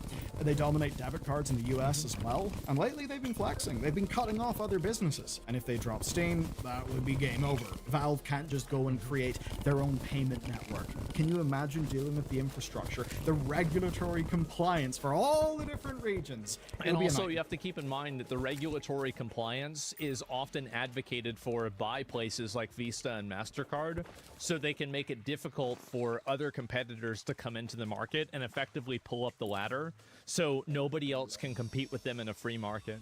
So for anybody who thinks that this is some sort of issue or permutation of a free market at work, this is the exact opposite of that. This is not a free market at work. This is a very, very specifically detrimental, bought out, ignorant market. So Valve are trapped. We need crypto? No, the solution to this is not crypto. It's regulation on these companies and making sure that they guarantee a degree of service in the same way that we have for electricity, ISPs, water, and gas. That's the solution. The solution is a regulation. It's not changing everybody over to cryptocurrency. Or you break up the monopoly. But you may notice something's been left out. We know that it may be the guidelines of the payment processors. We know that Valve is worried. Yeah. But who's actually driven this issue? The agitators. The Aussies. The Karens. The Aussies have done this. Thanks, lads. Basically, right? An Australian group called Collective Shout claimed a big victory here. Basically, they sent an open letter on July 11th. It targeted PayPal, MasterCard, and Visa directly, and it got 1,067 supporters to basically email these companies, which is not a lot, but it was enough. Now, they claimed then that they were subject to misogynistic abuse online for being involved in doing this campaign, and it was loud. Yeah, of course, because people don't like you trying to tell them what to do and trying to tell them what they can and can't consume. You're abusing them by trying to bully them and tell them that they're not allowed to see something, and now you act like a victim whenever they retaliate. Maybe you shouldn't have gone into their house and tried to change their stuff and inserted yourself into their lives and started making rules that they had to follow because they didn't decide that nobody elected you as God for them. You didn't do that. Like, they didn't do that. Who the fuck are you? A lot of people looking at this basically just said, hey, you censorious bastards, go away. Exactly. You don't get to just impose your whatever values on the rest of us, especially not the rest of the world. If what you're basically doing is trying to, you know, go for the payment processors. Now, look, I am not making a claim that you should like all of these games, right? Or I think that you should have the game should be allowed unless they're illegal. It's actually a very, very simple rule. If the game is not illegal, it should be allowed to be on the website, period. And the payment processors should have to process a payment for it. There are two options. Either the payment processors process payments for it, or the companies get broken up to avoid antitrust laws. One or the other. It's such a simple solution. I don't know why people are confused by this. That you should find them palatable. No, I am not. What this is, though, is a policy discussion, one that actually does impact all of us. Now, what they were pushing for, I think to a lot of people, is an overreach. Yeah. Certainly a risk, certainly worrying. Overreach. As always in the internet, there's a small percentage of people who go way, way too far in not liking something. Yeah. That did mean that they, you know, would be able to take, oh, that's a misogynistic message, that's an angry tweet. They could just take all of those things and actually use them as... I don't feel bad for any of these people for getting harassed, by the way. I'm not saying they deserve it, but what I am saying is that whenever you forcibly insert yourself into other people's lives and their private lives, and then you try to dictate to them what they're allowed to do and what they're not allowed to do in their own private life, don't be surprised whenever they retaliate against you. They deserve it. I'm not going to say that, right? But like, what my point is that I certainly don't feel sorry for them. If you don't want to be harassed, don't start harassing them. You started this by harassing them. Further proof that they are being and they're just trying to defend themselves. Abuse online, and this would just further their argument, make it stronger, make it more emotionally resonant to the people that say MasterCard and Visa, who themselves are probably just worried about getting negative press. Exactly. Now, let's go more into this group. Who are Collective Shout? Well, Collective Shout describe themselves as, quote, a grassroots campaign movement against the objectification of women and the sexualization of girls. They've been active since 2009. Their targets range quite widely. This is from actively... This is what's so fucking annoying and pathetic about this, is that Collective Shout is going around and trying to moderate and tell Steam what video games are allowed and not allowed, but they're not going and talking about the migrant gangs that are in Europe. I think this immediately just makes it evident what their actual values are. This is a virtue signaling, obnoxious Karen group that is looking to tell other people what to do. If you really care about women that are being treated badly or girls that are being abused, then why don't you directly advocate for the girls that are being abused inside of these countries? In real life. Now, it's not a straw man, it's just common sense. In what universe is focusing on video games a priority over focusing on real fucking life? It's insane. Legal stuff to just content. Yeah, like this is a bigger precedent than unsavory actual products. real life. Take Brothers, for instance, they the try fucking to challenge video game. sexist advertising. They boycott some films they don't like. It starts here, though. It starts here. That's the whole problem. They want it to start here, and then it ends wherever they fucking want. Also went to target mainstream gaming, like and they blocked Grand Theft Auto because it actually got GTA pulled from shelves in Target and Kmart in Australia. Yeah. In that case, it was on. Why does anybody listen to this very small, loud group of obnoxious Karens? And I've got to tell you guys, here's how we have to fight back against this. The way that we fight back against this is that we have to aggressively, openly, and directly call these people out. And whenever a company ends up capitulating to one of these groups, we have to be so loud and so outspoken about how unhappy we are that they did it, that they're afraid to do it. Why do you think Target stopped promoting all of the Pride stuff? Do you think they just suddenly decided, oh, you know what, this year we hate gay people? No, of course not. They did it because they were afraid of backlash. So how do you make change? You create a reward system or a punishment system that makes a person afraid to do the thing that you don't want them to do. That's how you do it. And that's what we need to do. We need to be more organized. We need to be more direct and more efficient. The grounds of violence against women in an open world game with a whole bunch of characters. If you just go beat people up, yeah, you can do that. You know? How do we make it uncomfortable for the payment processors? They don't have shop stores or managers. You just email the shit out of them. You email them, you call them, you message them, you do everything that you can to communicate with them so you can make it readily evident and completely obvious that what they're doing is problematic and you don't agree with it. That's the way that you solve the problem. Yeah. Your eyes, you're talking to a bunch of nerds in chat? Yeah, of course, right? But that's it. You need to be numerous, loud, obnoxious, and relentless? Yes. You need to make it to where these people are afraid to do something that's going to make you upset or make you mad. And if you do that, you can make people do what you want. And again, I know it might sound bad for me to say that, but that's exactly what they do. And unless you fight fire with fire, you're getting burned. That's it. Oh, yeah, you have to. In the game that I just did and recorded. Interesting. Now, they also went for Detroit Become Human for the same thing. Other campaigns against that game all failed. But it is clear that, yeah, they're able to pick up wins. I mean, even in Steam, they've got wins, and this is not their first win on the Steam platform. We need to out-Karen the Karens? Yes. And we easily can do that. Complained about multiple Steam games before. Some got pulled individually, but this July, things have been different because they changed tactics, where instead of targeting Valve, they just went straight to the payment processors. Which, look, if you're a political operative, definitely say that's smart. It's effective. It's smart. People shouldn't be mad at... I'm not mad at Collective Shout. I'm not even mad at Visa and MasterCard. I'm mad at the government for allowing this situation to exist. They're the ones that are really fucking up. Move, right? Go above and above, and for them let this happen is appalling. And these are companies that have caved before. As an example, take a look at Tumblr. They banned all adult content after payment processors threatened them. PayPal has actually dropped ebook sellers over, let's just say, non-vanilla content. Yep. Non-vanilla content that is legal. That's the thing. That's right. And this is basically the playbook, and it's one that has just worked in Steam. But here, I think that if payment processors are exercising discretion on who they process payments for, I think they should be held liable for when illegal payments are being done on their platform.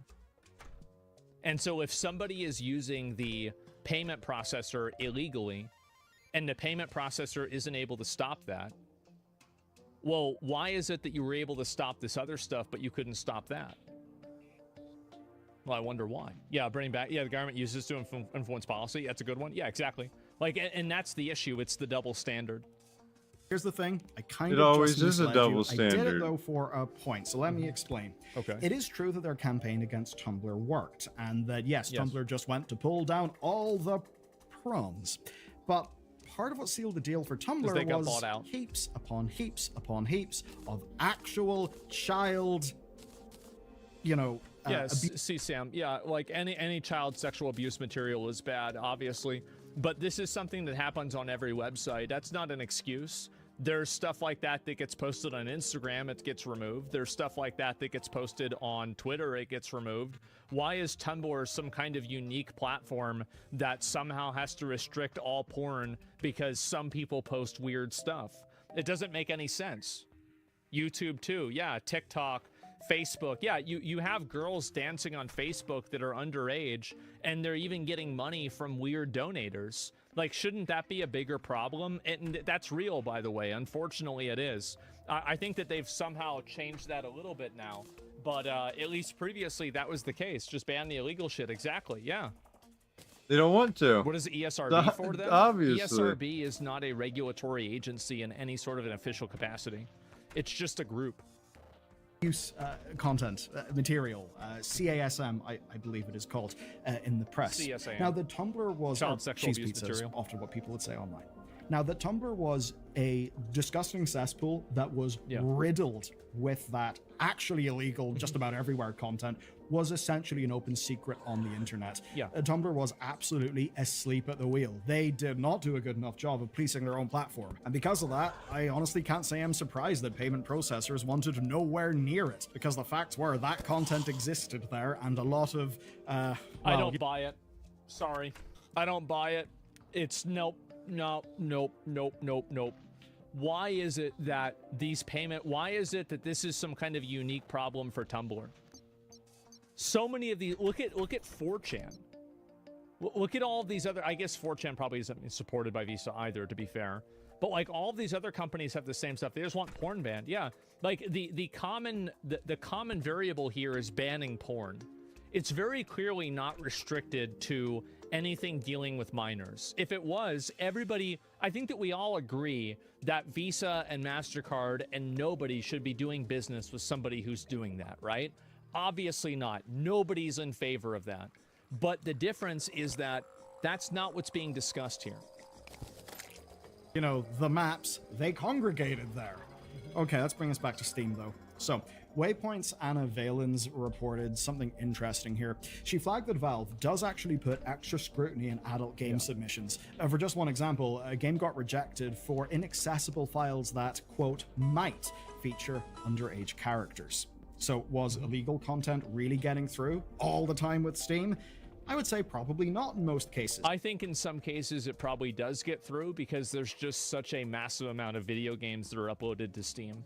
I think that it's inevitable that you're going to have people that upload something that's problematic or bad. Like, for example, there are malware games that happen on Steam pretty regularly, and there's other things that happen like that too. Yeah, sure. Easy pickings, come in my house. Steam did have one major slip-up. Collective Shout exploited that brilliantly. What a surprise. Do you remember a game called No Mercy? It released in March, and it featured, quote, non-consensual domination of family members. Yes. Collective Shout mobilized against this game. 3,000 emails were sent to Gabe Newell, 70,000 petition signatures. They should not have removed this game. Oh, shit. Because if you give them an inch, they take a mile. It's a video game. No one's being hurt. It's not real. It's not real.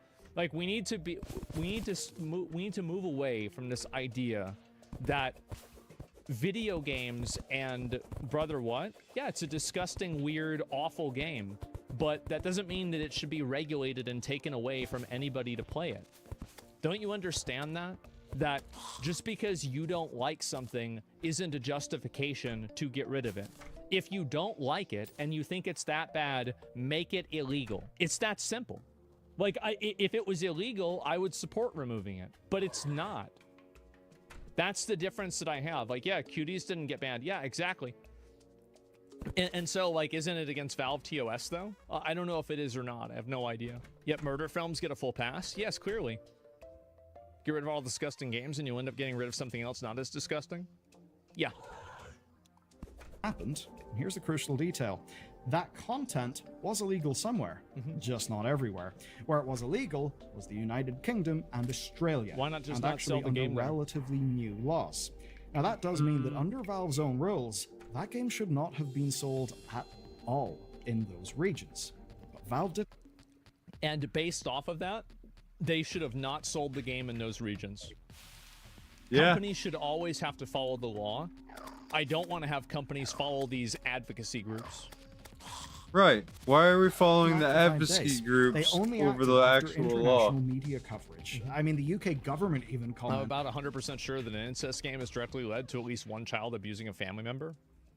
You know what? I bet you're right. And I bet there are probably cases where people have used online video games and that has gotten them to be more likely to commit violence in real life. Think about it, right? So if somebody plays, and this is the whole bowling for Columbine, yeah, it's totally possible. There are absolutely depictions of violence and violent behavior in media that inspires violent behavior and bad behavior in real life. This is undeniable. It is. It's undeniable. And does that mean that we should ban and remove all of that violent media and all of that violent content because there is a small subsection of usually a handful, half a dozen people that take it and go too far? True. It's outrageous. It's an outrageous logical conclusion to draw that would paint with such a broad brush that it would effectively remove everything. In that case. Now, eventually, the developer pulled it entirely to avoid causing Valve more problems. This, of course, gave Collective Shout ammunition. They could just point to No Mercy and they could say, see? I'll give you an example. How many of you guys went out and you started wrestling and, like, you would do, like, wrestling moves on each other as kids because you watched WWE? That logic, yeah, you should take away alcohol, too. How many kids do you think got injured by that? I would bet a lot. Does that mean they should ban wrestling? No. At a certain point, people need to be accountable for their own actions. Legal content can get through. The implication was perhaps that Collective Shout over-egged their claims, perhaps mixed the potentially illegal in some regions with content that they simply find distasteful. Never mind the basic fact that most of the removed games were not illegal in all territories. But the narrative stuck.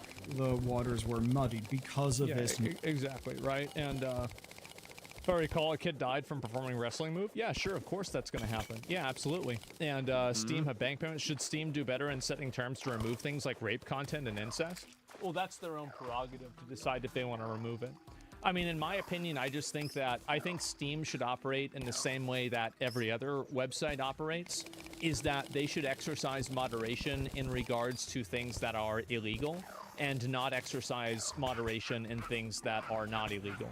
So, for example, if something is breaking the law, or it's like doxing, which is in some places against the law, some places it's not, but I would consider it, you know, basically immediately endangering a person's life. Other than that, I don't think that they should exercise any sort of editorial control.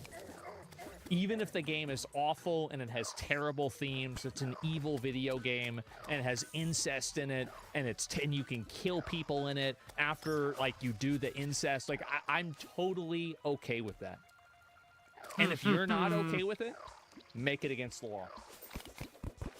I don't want a third-party private company dictating what I can and can't see, that has no oversight, no accountability, and no democratic process to which it became the ruling authority. I don't want that. I do not want to live in a corporatocracy where you have these companies that are effectively creating... You remember this in COVID. We all remember this during COVID, where these companies created this enforcement apparatus that made it to where everybody had to effectively play the same song and be in the same note with COVID. I don't want to live in that world. And I don't think that I do. I don't think anybody does. Yeah, set the rules. Yeah, isn't it better for psychos doing transgressions in game than IRL? Yeah, but 4 years ago, people would claim a business can do what they want. Credit cards are almost a fourth party. Businesses can't do what they want. That's not even true. It's a false... like, you're beginning on something that's not even true. So yeah, anyway, no, I totally support them being able to do that, and I think Steam should let any game go up there as much as possible, unless it is malware or it is somehow illegal. Like, even if it's a torture video game, I'm totally okay with it. I think it's completely fine. Because you know why? It's not real. No Mercy thing. Groups like Collective Shout it's not real, don't like forget. No Mercy being pulled, and they can use that to convince payment processors that other illegal content might be there on the platform. Because all they really need to do is convince a large company that, look, it's happened before, it could happen again. You don't want that risk. You should pressure them. That's how this kind of thing goes. Yeah, somebody says no harmed party, no criminal intent, no crime. Exactly. No one's being harmed by this. You wouldn't support woke. Why incest? Makes no sense.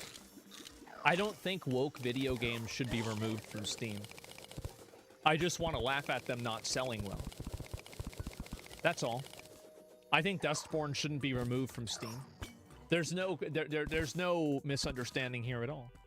This story, though, does actually hit rather differently when you know a little bit of the history in the background. You see, back in June 2018, Valve actually made a promise. They said that anything not illegal or trolling was actually allowed.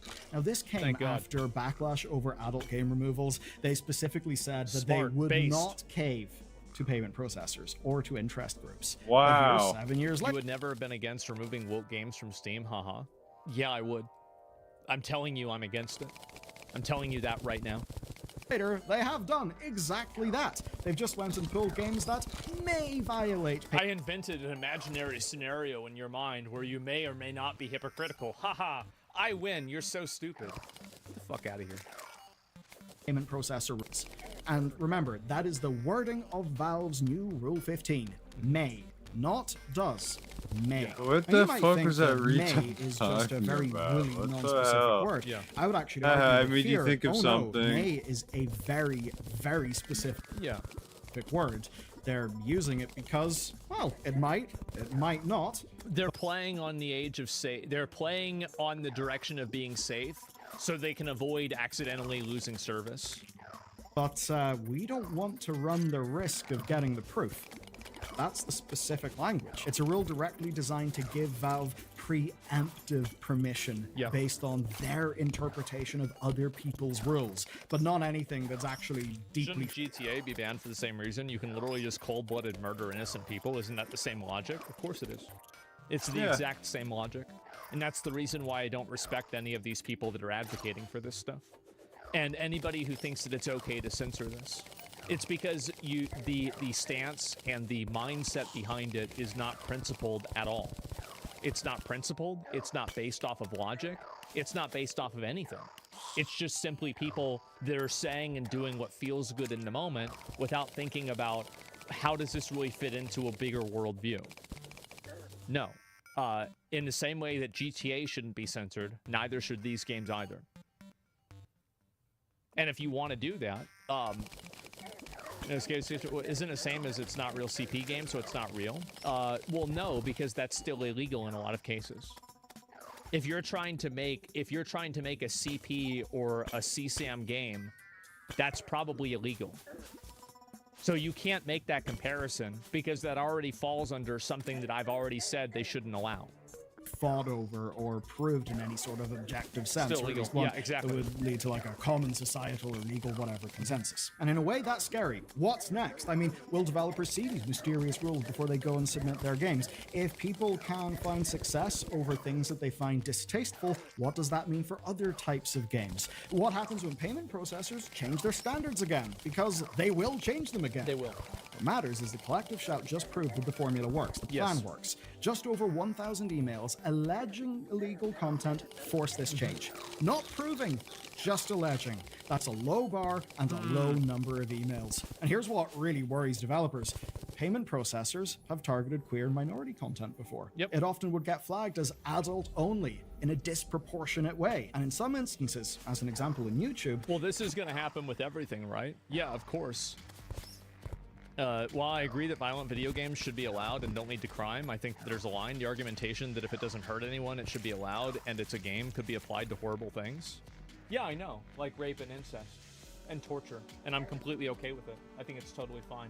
I don't have a problem with it at all because it's a video game and it's not real. I think that we need to stop pearl clutching. What I'm saying here is a logical, rational opinion. The only reason why people would disagree with me on this is because it optically sounds bad to say that you support those games. I don't care about that. I'll just say it. I have no problem with it at all. It's not an issue. It's not real. It doesn't happen. At the end of Pulp Fiction, do they have to, like, should they ban Pulp Fiction because they have a rape scene at the end of it? No, of course not. It's retarded. The line is the law. Follow the law. Stop trying to make your own morality the law for everybody else to follow. It's outrageous. What the fuck was that? Could simply just be because of who is making it and the sort of topic they're talking about, not necessarily what's in it in any way that, say, if it was just normal, basic hetero stuff would even be targeted, right? So that's been awful. It's happened in YouTube. A lot of those people are also worried about this, not just, you know, big Team Goontown who just wants to have Steam Gooner games. But guess what? it gets worse. So as we recorded all of this, It always we saw does. further proof. itch.io essentially descended into chaos. The site had to de-index any content tagged as adult from their browse and search pages. This was insane. An absolute, complete, massive fucking, what do you call it? Like rapture of content. Effectively takes it out of the public eye. It kind of removes discoverability. Why is that the line now? Haven't you said that if you don't like the law, it should be changed? Yeah, I have. And if you don't like a law, then you should change the law. This is the same thing that I'm advocating for with Visa and MasterCard. I think that the law needs to apply antitrust regulations to these companies because I think that they're violating that. They are effectively creating a duopoly inside of the market. And by exercising that duopoly, they are damaging and preventing a free market and preventing the free expression of people. So, true. And again, I obviously another gotcha. Well, it's just it's again, I don't know why people don't understand this. It's very simple. If you have something and it's not against the law, it should be fine to do it. I don't want to introduce new laws and act like a quasi. Why does anybody want a third-party for-profit company to act like a quasi-government for you? Think about this for 3 seconds and realize how fucking retarded that is. I mean, again, like, listen, think about it like this, right? We got rid of the government got rid of slavery in 1865 here in America. Companies, private for-profit companies here, still use it today. I think that's a pretty good fucking measure of which one's more accountable. Now, I understand the government's corrupt and they're problematic and everything like that. But you know who corrupts them? The companies, because they're even worse. Slavery is used in prisons too. Slavery is in prisons is a totally different. Let's not devalue the chattel slavery that existed in the ancient times and unfortunately still sometimes nowadays, and compare it with, working inside of a prison. It is not even in the same universe, and it should never be compared to the same thing. This is, again, chattel slavery had black people have their teeth forcibly pulled out so that white people could use their teeth. This is not even in the same universe. They had families separated for the intentional and described purpose of being able to break the spirits and the wills of the people who lived in these families. It is a disgusting, horrible thing, and it cannot even slightly be compared to prison slavery. I joke about it sometimes, but if you want to have a genuine conversation, it's not even in the same universe, okay? Jeez. And again, white people and America does not have a monopoly on this. They've done this all over the world for all of history, and some places they still do it now. So I'm not trying to make some sort of generational guilt argument, but that doesn't mean that we can't acknowledge what we did back then was horrible and that it should never be considered to do ever again. And it's nothing even remotely close to prison mandatory work sentences. These are like literally different entire worlds. Now, they posted a blog that explicitly tied this to collective shout and payment processors. In their words, was bad for the this slaves. is a time-critical moment for itch.io. Came to a wall to The situation sleep developed and rapidly, shit. and we had to act urgently to protect the platform's core payment infrastructure. Yep. That essentially meant they had to act as fast as they could and then deal with talking to developers later. And what's happening now is the company are auditing their entire platform to review content that, would be against the standards set by these payment processors. Standard devs will now have to sign off as sort of meeting all these requirements on their pages. And again, these are not legal requirements. These are just the rules of payment processors. That's right. How convenient. Not the rules of itch. And it's any game Yeah, that how could be convenient. out, right? Could. The not safe for work It tag might be, it doesn't might just not be, mean who knows? FAP. It doesn't just mean nudity. It can be a lot of other things. And here's what's wild. The game count on itch went from 28,000 games to under 7,000 as of this morning. Jeez, 28,000 to 7,000. Gooner games. Right? That's 21,000 games. Award-winning artistic titles are being hidden and being pulled, all while the devs impacted by this cannot pull their funds from the site while their accounts are under review. In a way, it's itch's fault, but they kind of feel like they have to do this. I mean, compared to Valve, itch is absolutely tiny. Percentage of a percentage of Steam's traffic. Yeah, they're basically being forced. As a distribution platform, many of their pages are for art, books, non-commercial games, right? Both digital and tabletop. Especially, they have pretty good penetration into the LGBT side of things, who maybe can't distribute through other channels, so they're also disproportionately impacted. And this is also another big issue too, is that right now LGBT stuff is popular in general. It's becoming less popular, but right now it's still popular and it's accepted. We could enter into a realm in 15 years from now where being gay is no longer acceptable to do in public. And if we enter into that realm and things change that way, then they're going to be making all of the games that have gay stuff against the law. Hopefully. I don't think that's a good thing at all. Yeah, because, and the OGs remember this. Before we had woke, we had family values.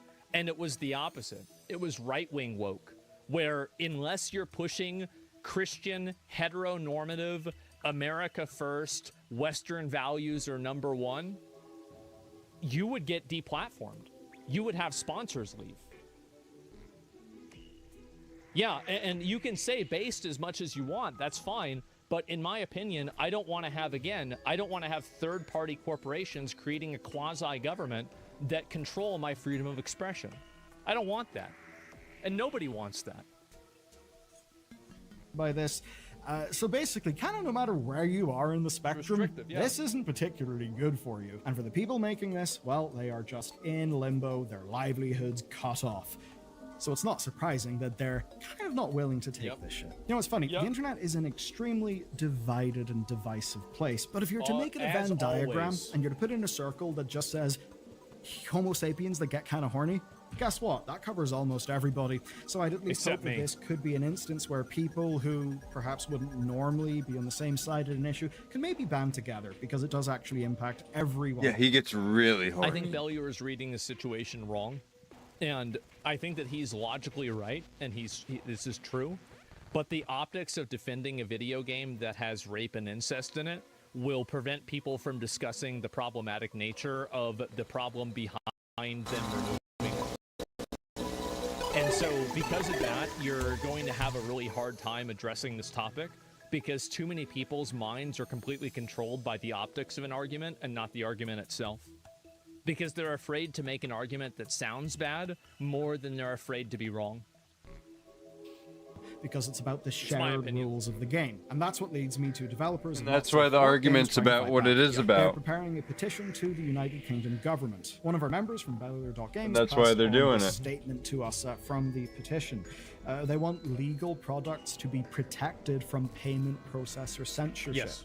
But of course, the big 100%. Question is, will this matter? Because in 2018, Valve said they would defend creative freedom. In 2025, they won't even fight. I mean, Gabe, my boy, even Tim Sweeney's more of a goddamn fighter. Look at him. Dude just went to crack open Google, and, you know, even though it was really self-serving, he did actually succeed in cracking open a lot of Google and Apple. Tim Sweeney popped the fuck off, and huge W for Epic Games for winning that lawsuit against Apple.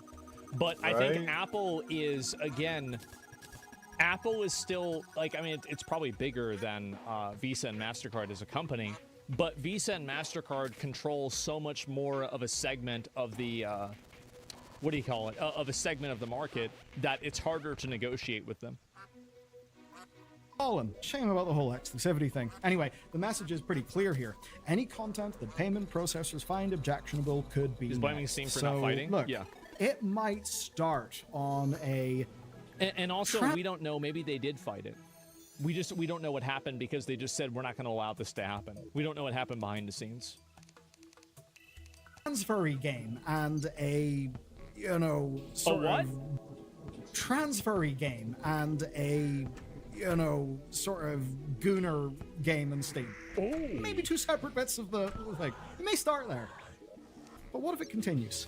I think we can see that sort of thing continue. Again, the laws that a bunch of this stuff isn't actually allowed, allowed per in the UK and Australia, those are relatively new laws. So we should actually think about the direction of travel here. You may not like something or agree with someone's, actions or whatever, but the law that hits them could hit you in ways that you don't necessarily have the capacity to predict, because we can't. The only thing you need to do in order for a rule to be used against you that you create to use against other people is wait. Eventually, people will use the same rules and the same laws and the same things against you. Look at, for example, right now, here's a great contemporary example for it. Look at Donald Trump. They were trying to arrest Donald Trump, put him in jail, book him on felonies, etc. Now that he's in power, look what he's doing to them. Look into the future. That's why thinking about the more baseline systems is actually what's important here. Because at the end of the day, in almost all of our societies, what's the point? I think the quote was, "I used to be the hunted and now I'm the hunter." I feel like this is not a very, it's a very pessimistic way of looking at things. The point is, well, laws are made up that are ideally via some sort of democratic process. That's the sort of stuff that people think they should be beholden to. Now, a private business has, of course, the right to do business, whatever way they want. That's okay. But what happens? No, they don't. That is. See, I really think that we need to dispel this idea that private businesses can do what they want. They can't do what the fuck they want. They cannot do what they want. And whoever told them they could is fucked. Like law degrees that go into how many things that they can't do. Like there is an entire industry around what they can and can't do. The idea that, oh, it's a private business, so let's just go ahead and hands off the whole thing. No way. No fucking way. When a private business becomes such a large foundational piece of infrastructure that you cannot get around them. That means that whenever PayPal, MasterCard, Visa, and other providers pretty much all agree and are very worried about their big corporate interests, about trying to defend their position as infrastructure by cozying up to governments, well, what way do you think they will end up being biased? But to bring it back to Steam, Steam being the place where anything goes as long as it's legal. Yeah, I love how, being a corporate lawyer just isn't real. Is now dead. The spirit of it's mostly alive, but it is literally dead. Here's the thing. Once you become a platform that's large, you become a kingmaker. You hold a lot of power. If you invite Not Safe for Work people onto your platform, you are saying, hello, we're inviting you over here. We are going to do business with you. And that would be great for all of our shared customers. You're safe here. Do business with us. Trust us. Well, if your processes are not tight enough to defend that space, say to let illegal content in, as Tumblr kept on doing, well, you basically betray all of those people that took you on good faith. I think there's a huge difference between not moderating child sexual abuse material and having a video game that allows you to torture somebody. One of them is real, the other one isn't real. One of them is illegal, the other one isn't illegal. The Tumblr comparison is like apples and oranges, in my opinion. Totally, totally different. Means not even in the same universe. Your end of the bargain. Valve have done that here. And there's a reason why it's content like this that ends up being the sparking point. It's carnal. It's animalistic. It's topics that people feel, right? It's fears that people hold, and fear magnifies. As today shows. It only took 1,067 emails orchestrated by a group that knows how to play the system in a country we can get way more emails far away that doesn't have much to do with most of the people watching this channel, yet it impacts global Steam. That should be worrying. And even better for Collective Shout, it's self-sustaining. That's because pushback, insults, and perhaps abuse that they get from people who have been angered by all of this, guess what? That just gives them more fuel to do corporate jujitsu on risk-adverse multinational corporations who... The Collective Shout, again, is a symptom of a disease. This is not... The Visa and MasterCard are the disease, and the doctor is the government. That's the truth. And we need the cure, That's baby. the only person that's going to solve this problem. Want a good quarter, no risk, no bad quarterly report dramas. As for Steam, well, the bar is low, and the language of their rules is worryingly vague. It's not the only legal problem Steam has got. Oh no, there's another big one. We'll be covering it shortly. But for another policy issue that impacts you, well, how about this? The idea that Sony have potentially engaged in monopolistic practices and price... What? I thought... What? I thought fucking No way! Microsoft owned more. I can't believe it! Manipulation to systemically overcharge you for video games by destroying market principles. That's the allegation, and you can learn about the story in this video next. Oh, damn. there it is.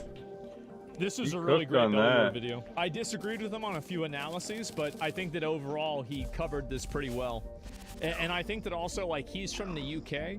I think he's from the UK. And so, or somewhere in one of those European places. Who knows where those are?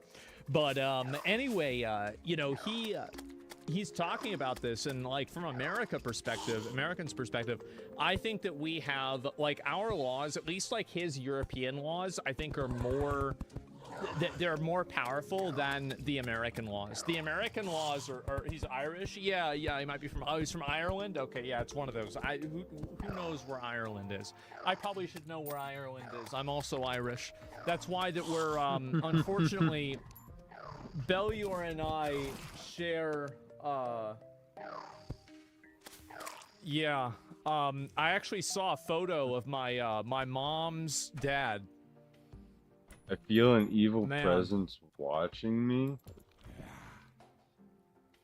Fuck does that mean? The fuck's looking at me? You recognize him? Oh, jeez. Yep. And so things are not looking good, man. And that's it. The holy sideburns? Yeah, I guess so. And there it is. And yeah, we got some interesting times ahead of us. I'll certainly say that. And so yeah, IGN has completely crashed out. Oh jeez. Well, there's been a lot. I mean, they've always been crashing out. Let's be honest. IGN can't hold it together. Pushing it 840, 850 or 840 pounds. What? These influencers are pushing it. Oh, dude, that's insane.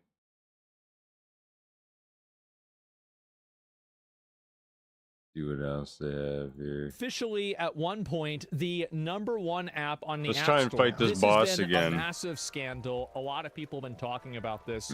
My mom always said, never go looking for trouble. That's exactly what the new T app is. If you ever ghosted a girl, had a situationship, or talked to any other female while single, you're a walking red flag and will be put on blast. Now imagine if there was an app called A Cold Beer where men anonymously shared personal info and warnings about women. It wouldn't last 24 hours, and every user on it would be deemed a sexual deviant and a pervert. This is yet another example how we live in a genocentric societal order.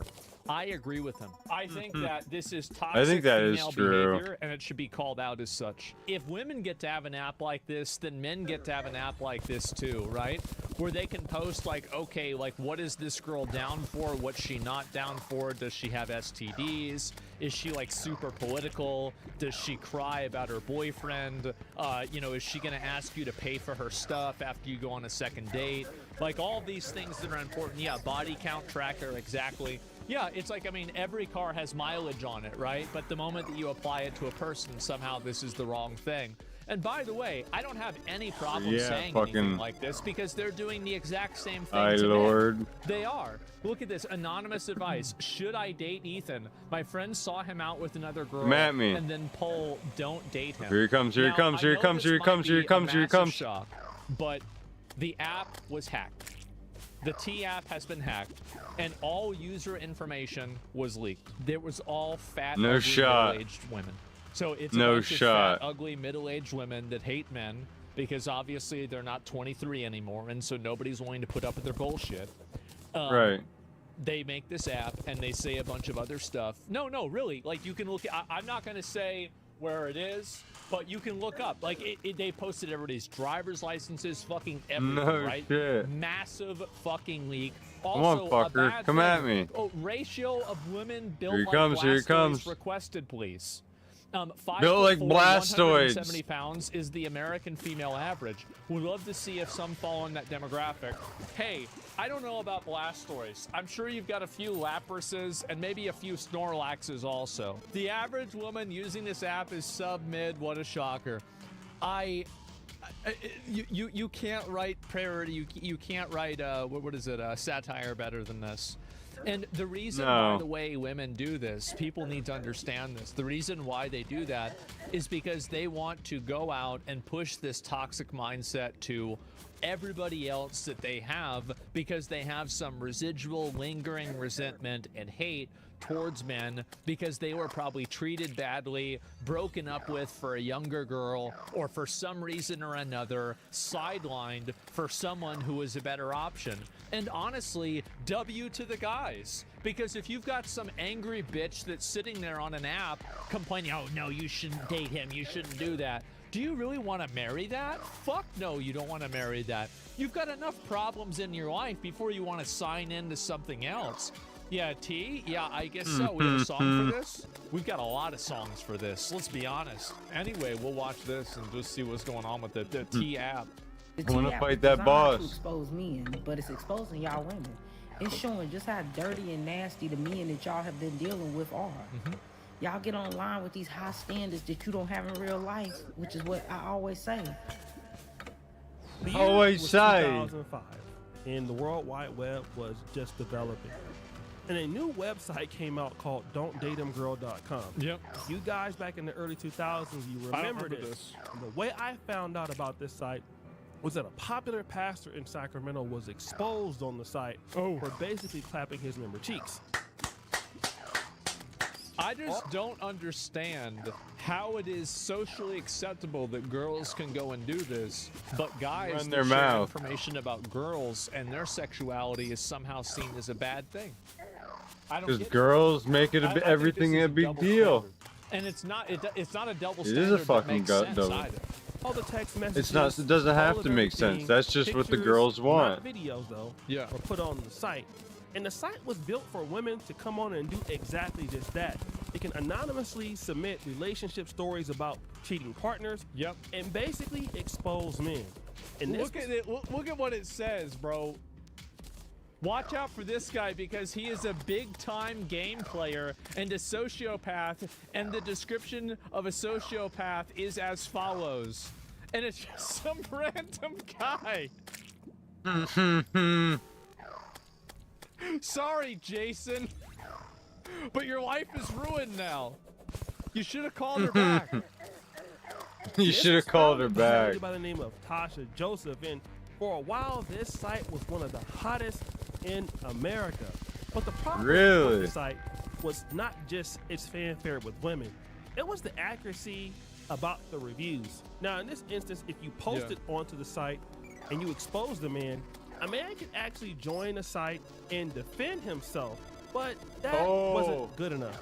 In 2006, attorneys started filing lawsuits against the website owner for spreading false allegations against their clients. That's what you get. I September powered 2006, up. the Miami News Times elaborated on a fabricated profile created to demonstrate that the website was dangerous. By 2007, ABC News referred to Don'tDateHimGirl.com as a revenge site, and on the same day, it's absolutely a revenge site. Yeah, it is. It's the same as, like, you know how they used to have all those sites where people would post photos of like explicit photos that their girlfriends would send them? Like, I'm actually not a fan of that. I know this might be surprising for you guys to hear, but I think revenge porn is bad. And the reason why is because it makes women less likely to send nudes.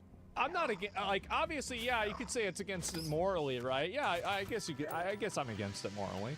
But, like, it's primarily that it functionally reduces the probability of it happening. Right. So we got to be logical here, okay, boys? You're gonna fuck it up for everybody else. Girl as a hate site. By 2010, all of the profiles of men were removed. There it is. And by 2016, the site was no longer accessible. Dead. I wonder if she was divorced, the woman who started it. But as my granddaddy used to say, there he is. The players change, but the game remains the same. True. He's right, you know. The year is 2025, and that's 20 years ago from when Don't Date 'Em Girl launched. And now we have something a little bit new. It's called T.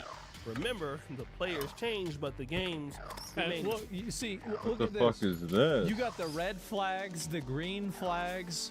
Where has this been literally put an area that you live? Bro, this guy, what did he do? 16? Damn!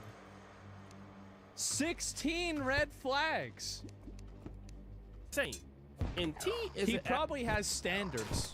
You can see that he's like an attractive guy with a great hairline. He's very well dressed. He's in shape. And so based off of the leaks, I could see where he would want to look for somebody that would have that same type of lifestyle that he has. And based off of there were just a lot of you know, a lot of things that just didn't mix, you could say. That pretty much does the same thing as Don'tDateHimGirl.com. Yeah. With one difference. Well, number one, it's on an app, but number two, well, check this out. Let's talk about the T app and whether it's legal. If you don't know the T app, it's like an app version of the Are We Dating the Same Guy Facebook group. Basically, it's a platform for women to anonymously gossip, post pictures, ask information about men. Although men are the subject and they are what's being talked about, it doesn't let men join. It also has screenshot blocking, which aims to make it so that men can't know that they're being talked about. And you can even set up alerts for guys' names, and it gives you a notification when that person is being talked about. There are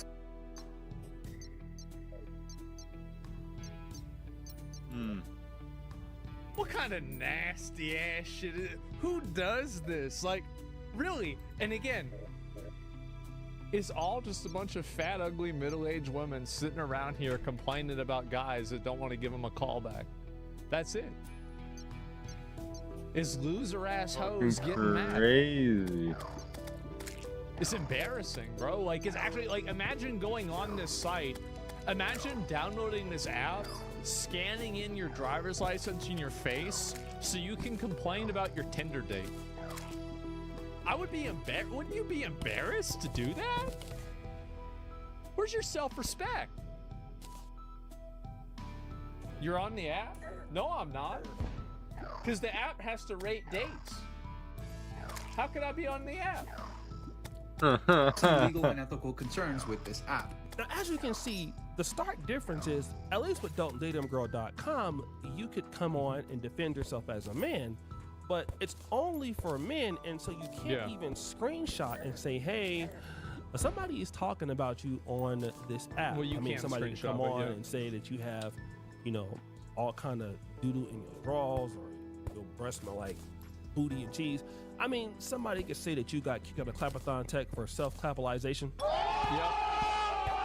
True. Somebody could say anything about you and you just can't defend yourself. That's right. Whether the allegations are true or not, or maybe something is true and you don't want anybody else to know. And the reality is you don't know which person is doing it. But wait, there's more. Defamation being the biggest one. If things are said about a certain person that are not true, because things are anonymously posted and the app provides a platform for things like that to be posted, the app could be held liable. Another thing they could be sued for is discrimination and gender exclusivity. The app is true. Like, I don't know why. Like, I mean, I understand. Like, I'm a big fan of things like women-only gyms, right? I think that's a good thing because, like, I mean, why am I a fan of women-only gyms? Because I'm not retarded. Really, that's because I'm not retarded. I know. You know, I know it. Bro, like, again, like saying, yeah, like, you know, you go to the gym. I know you might not believe this, but I've been to the gym. And like, you talk about, bro, I had a 99 in geometry. I'm looking through 7 different mirrors. Oh, no to stare shit. at some girl's ass at a gym. And guess what? I bet some girls don't like that. They don't want to have to deal with that. I respect that. They want to be in their own space. I understand it. They say, yeah, no, but really, you can't help it. Of course. Designed and made exclusively for women, and the app requires you to verify that you are a woman before you can even use the app. All it takes is for one guy to come around and say, hey, I want to use the app, and this app is discriminating against me because I'm a man. Now, the curator is making a very interesting point. This is the issue that Don't Date 'Em Girl faced in a way, because, well, while there was people spreading false narratives on Don'tDateEmGirl.com, the difference is now men can come on and say, I want to join the app, and then I can't join the app. The different issue that Don'tDateEmGirl.com had to face. In this instance, if you're a man and you want to be on the app, you're excluded. You can't join. But do we have any evidence of something like this happening in men winning a lawsuit in their favor? Probably, yeah. I bet you do. I bet there's like a lot of examples. Rewind! The year is 2020. Oh. And there is a nightclub called Omnia Nightclub. It was located in San Diego's Gas Lamp Quarter. And of course, they had something called Ladies Night. This is something that's always happened amongst America. You know, they try to get the ladies to come in. But what Ladies Night will do is they'll let the ladies in for free, and then the men will have to pay. Well, then a group of men got smart. They identified as They women? actually sued this particular club, and they said, listen, in order for us to get in, we were made to pay full price on entry, while women were let in for free or at discounted rates at the Ladies Night event. They also complained that they were frisked by security before entering the club. That's right. But the women were not. And the claims in this class action date back to 2015. And of course, this is common. Closed because of this big ass lawsuit. Now, I don't know if they actually got the money, but the judge approved a $7 million settlement for these men suing a bar over a simple Ladies Night admission fee. Wow. I could literally do this at my bar. To be honest, I could literally do this. Right? I mean, it's true. Easy. How many places do this? I mean, because there's no real reason. Like, there's no real reason to have something like that. Like, for example, like the reason why you have a women's only gym is for women's health and safety. There's no reason you're having a women's only night at a nightclub. Yeah, there is. You got to understand that a lot of men will go and it'll just be a big sausage fest and it'll be awkward. And, but it helps even out the crowd because a bunch of ladies will go in for free and the guys will have to pay and they can make their money that way. But I get it. They shouldn't be equal for everybody. Usually the opposite. Because that way you get more guys that go in there at that time because you want to fish where the fish are. Right. So could this app be in trouble for that? Hell yeah. Hell yeah. It's just harder to go fish there when there's a fishing entry fee. Or the old man you used to talk to, or a man that you want to talk to, and people will rate them a red flag or a green flag, and there's comments, and everything is anonymous. You can write hella comments and say whatever you can say was weak. I can see why a lot of girls like this. Yeah. They just get to sit around and gossip and talk shit.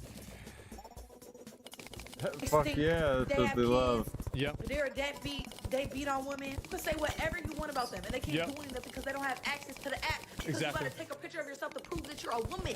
Yep. So why I get into the app today, y'all, and I'm not thinking that it's like real. You know, like I'm thinking like, oh yeah, they're gonna expose people, but I don't think I'm gonna be knowing any of the people that's on there, right? Yeah, sure. So I get in, I'm scrolling, I don't see nobody I know, right? I don't see nobody. And I scroll a little bit more. She found her boyfriend. Boy, y'all sit your stupid ass down. Who the f you think you is? So this lady has joined, and even though she has a boyfriend and her boyfriend isn't on there, yeah, she's seen people that she knows that's on there. Damn. And, yeah, they've been gossiping all day and night. And it's crazy because now let's say that this stuff is not true, and some of the men that she knows that they're on the app and they're being talked about. And again, a man can't come out and defend themselves. But let me just ask you this. What if you're a person that is just posting about a person you just dislike? You're making up all kinds of things about the person. What do you think? You think women would just go on there and post photos of guys and say bad things about them just because they didn't like the way a date went? What do you guys? You guys? Y'all think they would do that? Never. I don't think they would ever do that. There's no way. There's no way they would do that. What do you mean? Yeah, what do you mean? You're saying anything you want, and you can do that. I mean, people here do it all the time. I mean, look at what's going on with AI content creation here on YouTube. True. You have certain creators who are just making up false narratives, saying that celebrity said something that they didn't say, just for issues and giggles. And so you mean to tell me that a person can't do that? Yeah, that means you can come on and you're especially interested in a person, you've never met them. It's never anonymous. You can come on and find out a whole bunch of tea, a whole bunch of stuff about this person, and you can talk freely because you're not going to be judged by the commentary.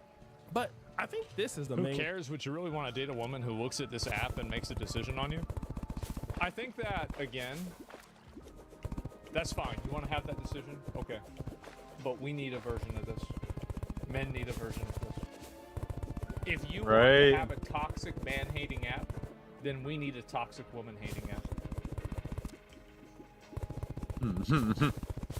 Yeah, make it equal. Like, I got no problem with this. You call it Twitter? No, it's called twitch.tv/Asmongold.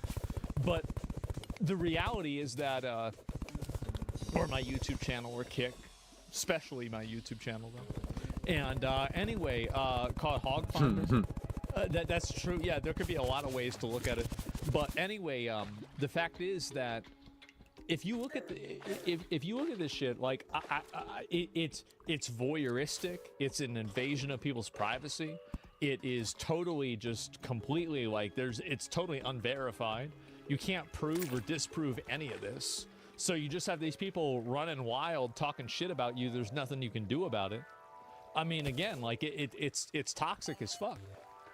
And again, if you want to do things that are toxic as fuck, that's fine. But you have to expect that happens. The problem is the expectation of privilege, not necessarily the issue itself. I think that's what really pisses a lot of people off. Point that I want to bring out. Female toxicity. This is all fun and games, but y'all better pray that these men don't get their own versions. A lot of y'all women get spared so much because men don't run their mouth. If men ran their mouth half as much as y'all ran y'all mouth, a lot of y'all would be in trouble. A lot of y'all. Yeah. Just because men don't run their mouth. Guilty of, y'all be guilty of, and more. Oh yeah. If these men get an app where they can expose anonymously. I remember I seen a girl that I thought was hot on OnlyFans have a crash out that was so fucking insane. It almost made me gay. Holy fuck. I almost wanted to have sex with dudes after watching this video. For real. Like it was that bad. Oh, almost. Disgusting. Almost. Not. That didn't happen though. Sorry. The type of women that a lot of y'all are, y'all gonna be in trouble. Y'all gonna be in a lot of trouble. A lot of y'all been smashing a lot of men in y'all cities, right? Y'all done got around. And it's gonna get bigger than just barbershop talk where they can compare notes about y'all. Yeah. They'll have a whole app where they can show. There's like a whole, it's like Palantir, but for these girls. About how many of y'all done smashed how many dudes in the city. Yeah. Right? All of the nasty things you done to those dudes on the first meetup. Real. Think about it. How many of y'all done lied about being pregnant? How many of y'all done put babies on men that didn't even belong to them? How many of y'all had ran on you? Talk about your hygiene and how some of y'all stink. She's just going in on it. Bro. Oh my god. They start speedrunning AI robot girlfriends? Yeah, I know. Oh shit. You see, the ladies that are involved in the app are actually exposing themselves. They are. Well, and they did. Let me explain what I mean. No. Who understands. Literally. number one, you're exposing how nasty you are. I mean, you're exposing where your standards really are, what you're allowing men to do to you. Yep. And you're trying to help out other ladies who basically will see these men and say, hey, you know what? Here's the other thing, is that the way that a guy treats one girl is going to be totally different than the way that a guy treats another girl. And, like, I've always used this example, is that, like, why is it that every annoying bitch hates video games and hates whenever their boyfriend plays video games? I'm going to tell you why. It's because a guy is always going to prefer video games over you because you're annoying and obnoxious. Whereas if you are a pleasant to be around nice person that, you know, the guy actually really likes, he's going to put down his game, even if he's in the middle of a game, to spend time with you because you're more important than the game. So if you're losing to Call of Duty, that says a lot more about you than it does about Call of Duty. That's just what I'm saying. And so, like, you have a selection bias. This is the same kind of selection bias as, like, I've talked about this. So you have that selection bias. Then you have the next selection bias, which is, why is it that a bunch of hot girls like astrology and crystals and witchcraft? Why is it that if you go to a witch store, there's like at least 3 hot girls there? Well, I'll tell you why. It's because they all believe in bullshit, because no guy wants to set them straight because it might ruin his chances with her. So they gas her up, telling her that it's real, because they don't want to make, they don't want to get in the way of themselves, right? And so they don't want to cockblock themselves. And so that's the reason why a lot of hot girls are into that crazy shit, is because no guy wants to, you know, say maybe that's not true and then ruin his chances. So that's number 2. Number 3 is OnlyFans. So I've said, and this is online content creation in general, like, you used to be able to go to Gotti Town, you used to be able to go to McDonald's and never be like maybe a hot girl there, like maybe 2 or 3 times a year, right? Now that never happens. Why is that? It's because they're on the internet making money. And so you have instead of hoflation, there's a ho deflation. And so, like, now you don't see as many hot girls out in public because they're sitting on the internet making money at home and they're not working a job in the public. Everything that I just said, statistically verifiable, logically accurate, completely irrefutable. It's a hoe recession. It is. It's a great breakdown. Somebody got to say it, right? I really don't want to deal with this guy, or he has a red flag. Do you think we get a red flag watching you? Yeah. Yeah. Absolutely. All of that, right? That's one of the things. Is like, you post these guys up there and you're supposed to get like a red flag if, you know, well, if you can date somebody or not, or a green flag if the guy is okay. He passes all the flying colors. Right, yeah. And this is the same thing that ladies are doing now. Like, oh no, this is how he is. You know, don't worry about him. You know, he'll treat you wrong or he'll treat you bad. But the thing is that it's one-sided, because it never detects if you're a red flag. Yeah, true. While you're screening for a guy that's a green flag, you yourself... By the way, with all the images leaked, it turns out that these women actually weren't red flags, they were grenades. Or a red flag. You see, because nobody can come and check you about your behavior. The fuck? Or who you've been getting your cheeks clapped by. Furthermore, if it was the Where's my Pokemon? Where's my Pokemon? Where's my wings? Where's my wings? I lost it all. Y'all little twerk videos that you seen. Storytime music. There was a chick that I know that was dating me. Another American dude from the community that I'm actually pretty cool with now came to the country. Okay. She was dating him. And she was trying to get me to commit to something a little bit long term, but she was shady and all of that. And he took all my gear? She sent me a video. Did he take all sent him a video. my And somehow we just started take like, it off? talking about the same lady and the same thing. No. This shit happened in my Warcraft guild. This girl was healing heroic shattered halls. This is in Burning Crusade. This is the start of Burning Crusade, by the way, when it was still hard. The guys in the group start talking to each other, whispering each other. They find out that she's sexting with all 4 of them. at the same time while she's healing them in the dungeon. Like a fucking old god with their tentacles around all of them. At the same, honestly, like I said, damn, that's impressive. That was the same girl, by the way, that told me that she wished her tongue was a snake. Or sorry, she wished her tongue was really long so she could wrap it around my dick like a snake. What the fuck? Yeah. Yeah. She freaking, she was, there you go, that's a keeper. In my life, like this is back in like 2007, 2008.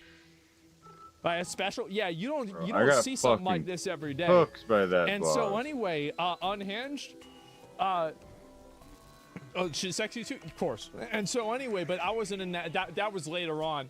I wasn't in that group because they didn't invite. I wasn't in the guild at that time. This is during the AoE farming phase. Yeah, this was Cody. This was the paladin. Paladin start with A. Yeah, and so.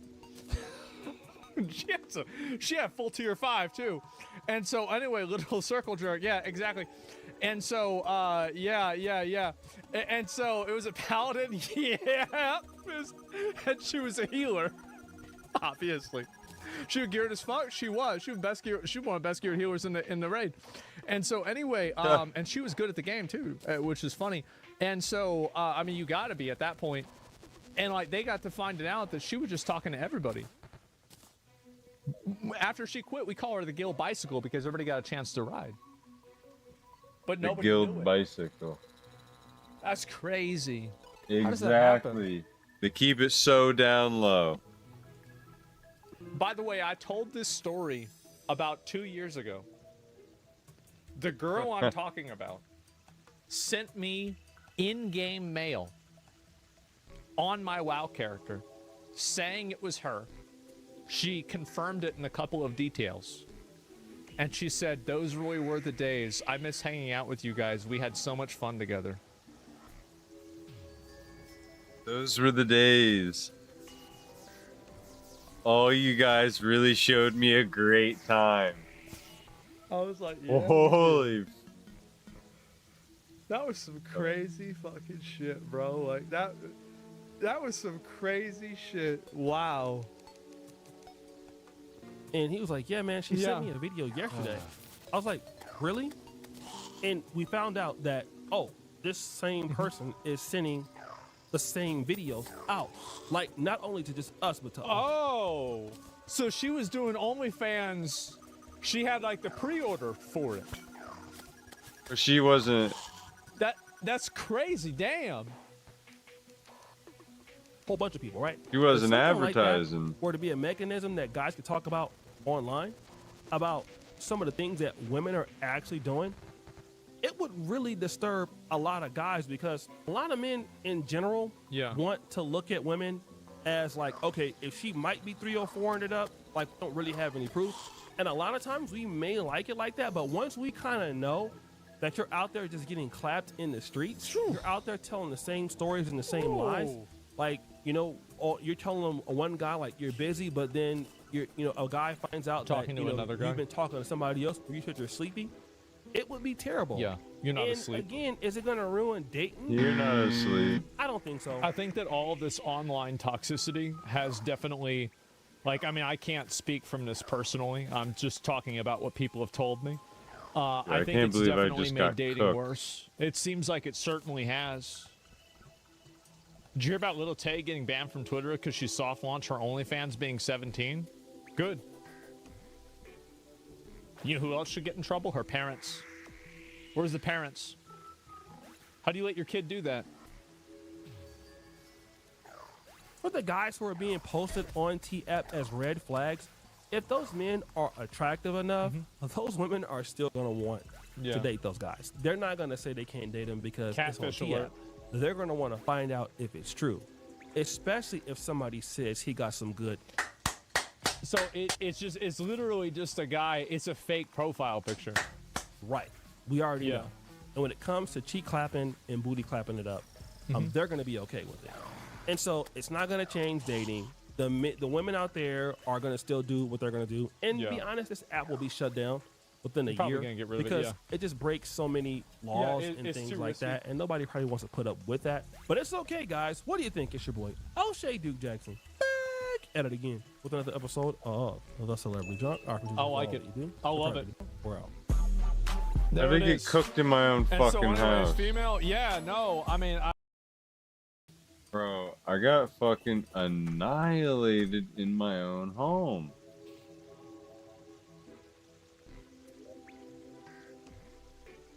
Oh, I'm just printing out these cores somehow. I don't know what I did to get these pumping like this. What do I do with these? Can I get a bot? Some kind of storage?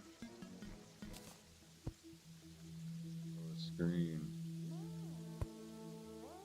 Okay, we gotta be able to see what's going on.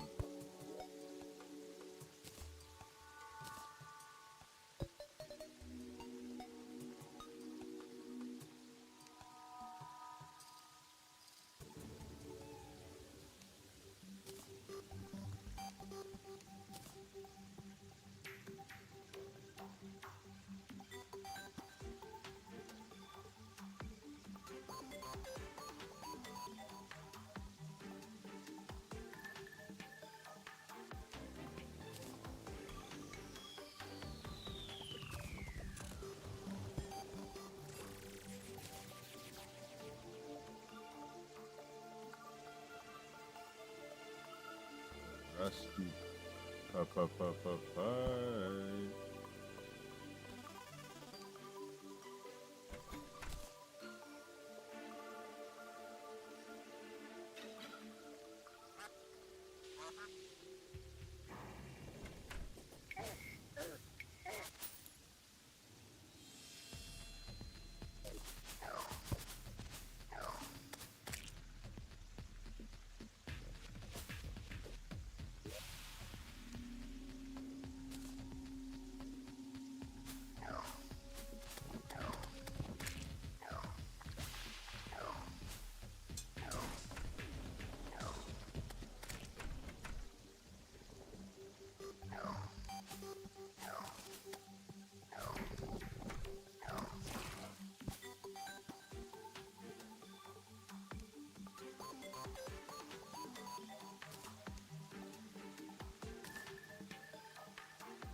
Really?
Okay, I think I see what to do here.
I had to look up what to do with this stuff.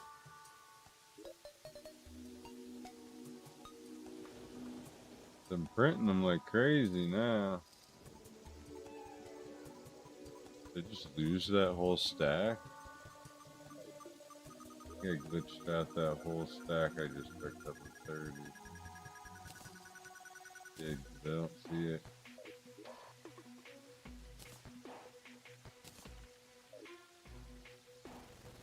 Whatever, doesn't matter.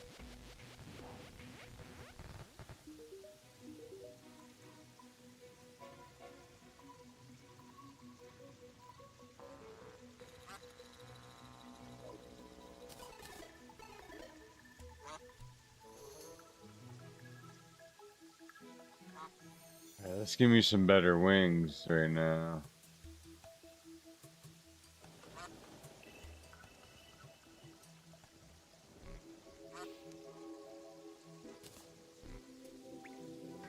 Whatsoever.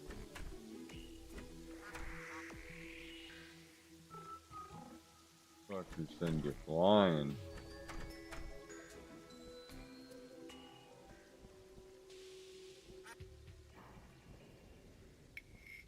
They're nice. They're fun.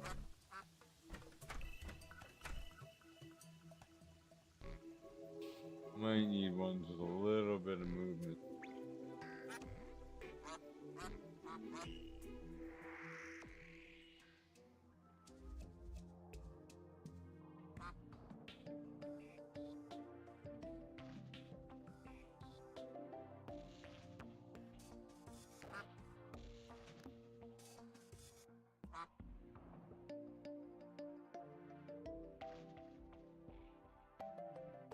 You should be good.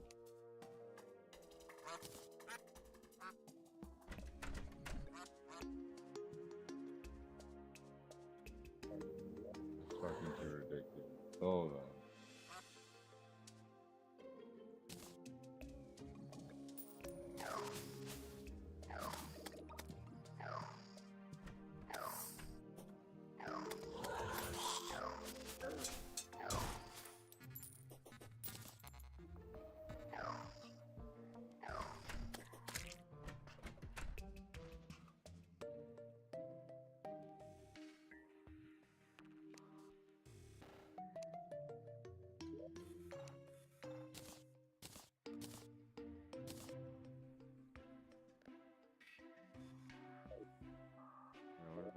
Doesn't work.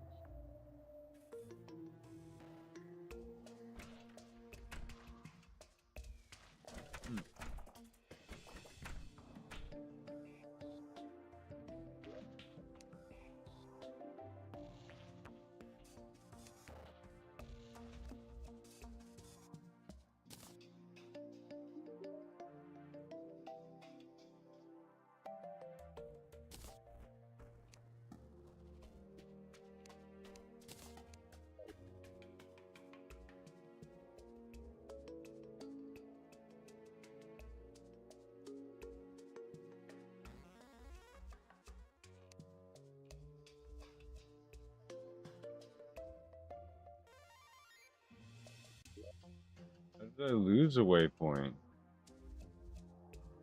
Did I eyeball delete it?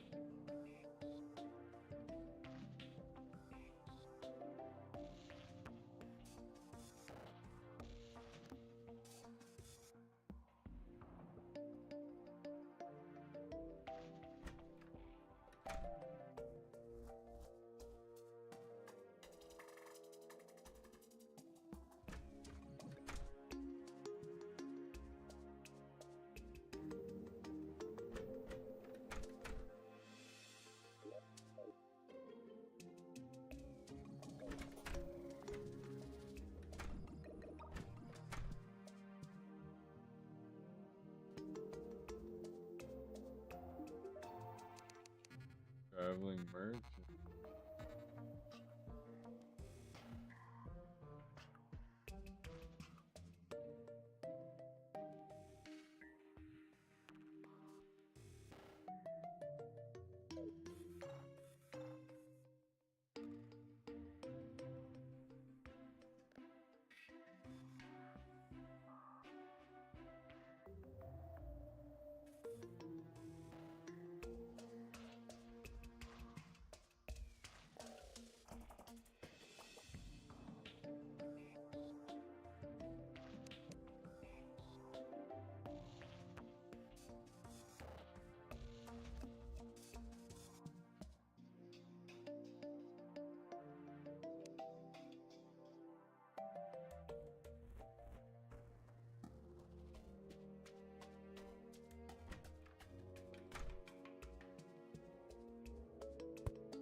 Here we go. That's all I needed. And the eyeball comes in. Fucking think twice.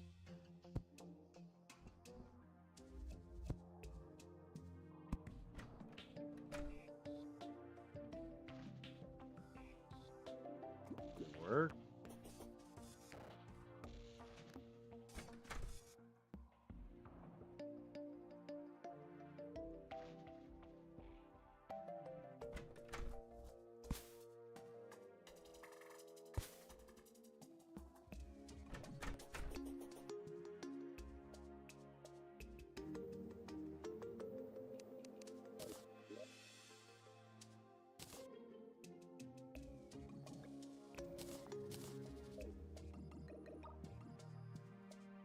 Alright.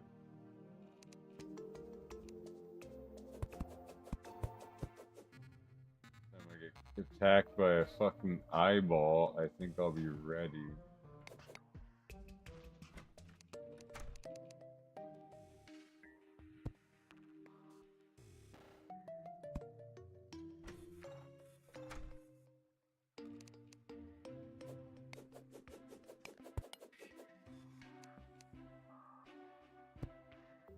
This is what I needed.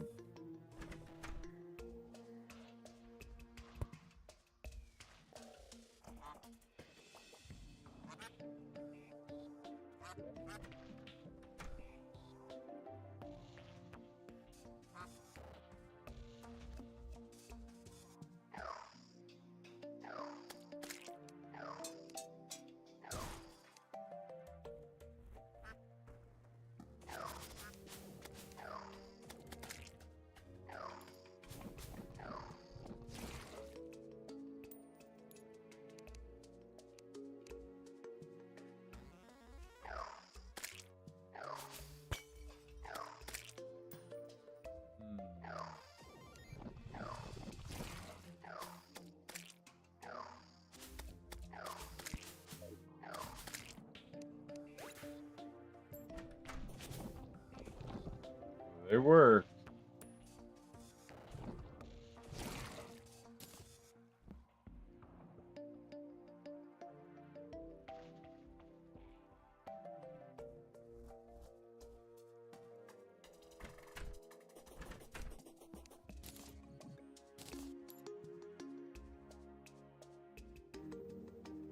There's a fucker down there without getting shot.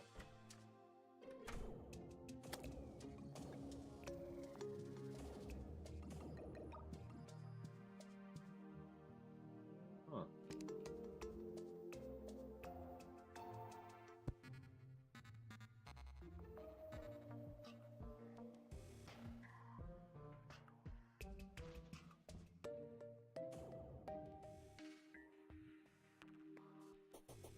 Yeah.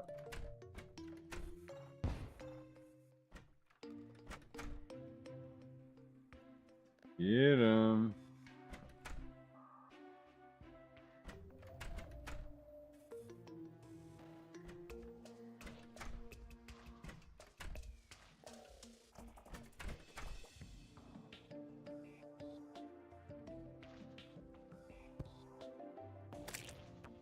Hmm.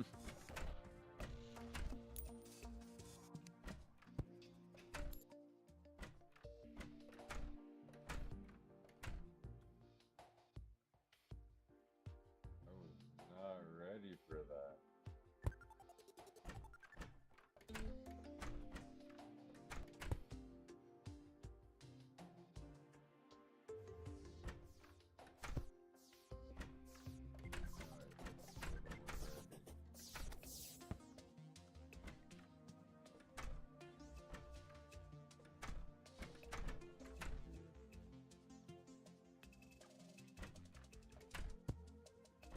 Side of the door right here.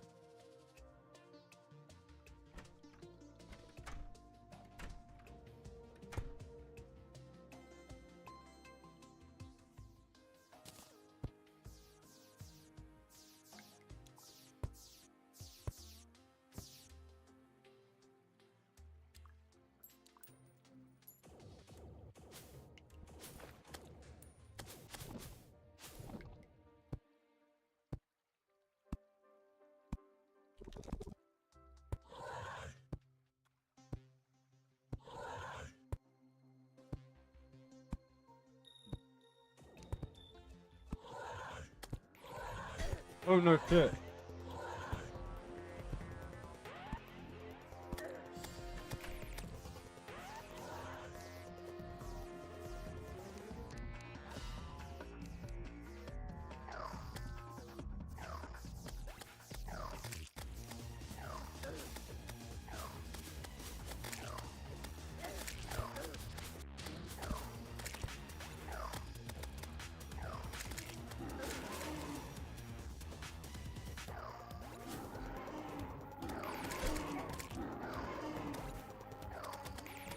Yeah.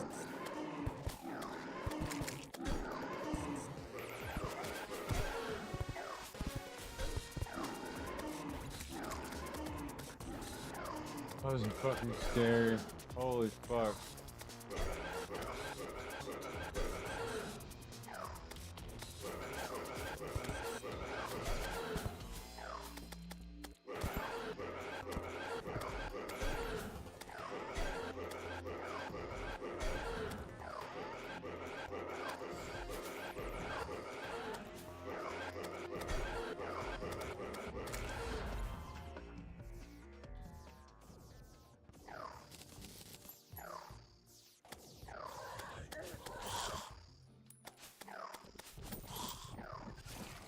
None of my turrets helped whatsoever.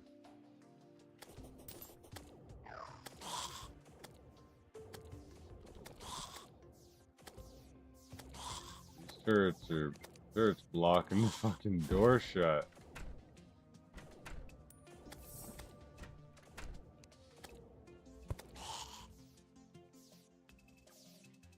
That's why I couldn't get in.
Shouldn't be getting that close. It's kind of outrageous.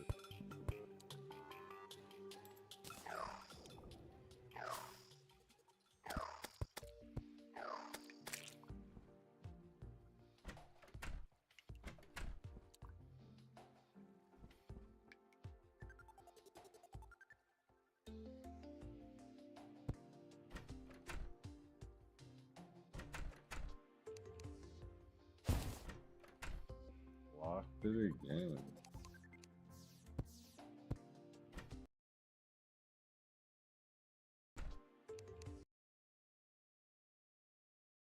Locked it again.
Yeah, I needed a door here pretty badly.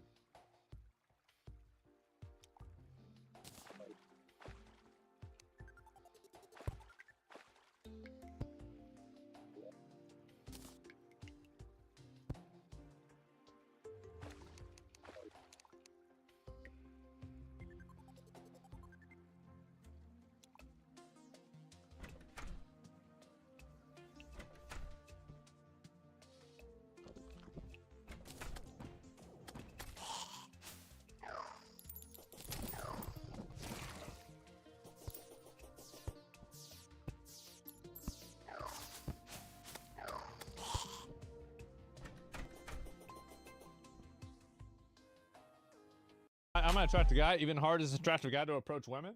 I mean, I would say just in general, I'll link y'all the video. I mean, like, I definitely agree with everything he said. I mean, in a general sense, buy a shirt. Should I buy that shirt? Maybe I should. And so anyway, yeah, there's this video right there, propaganda. Yeah, I guess so, right? And T-App just got hacked. Yeah, it got hacked. And then, again, all of the people, everybody went out and they were, what do you call it? They were getting mad about this and, you know, like getting pissed off and, oh, well, like they're putting out all of our personal information. I love how, like, by the way, if you when it gets turned around, crying about your personal info getting leaked on T, you are on an app that's all about leaking personal fucking info. Your entire fucking, like, you would have never been, this is karma, like, you talk about, that's karma, bro, like, that's 100% karma. Like, how the fuck are you gonna go and complain about getting your personal shit leaked when all you've been doing is leaking people's personal shit? That's the whole thing. That's what you've been all about. That's your life. That's the whole way it is. Do we see South Park clips on this? Yeah. Who you all man for the Louisiana DMV as well as 5 million other people? Real story? Yeah, it definitely happens. There was no encryption either. It was for keeping that stuff safe. Well, that's what they get, man. That's what they get. And they get all their shit leaked and everybody's making fun of them. They're going through the profiles and it's all the usual suspects. I am so glad to see this happen. I think that it's fucking great. I really do. I think it's great.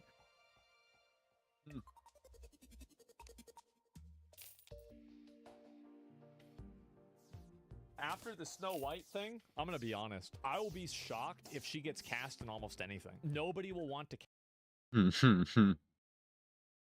I think that's so true. Do we have time for this? What do we have time for?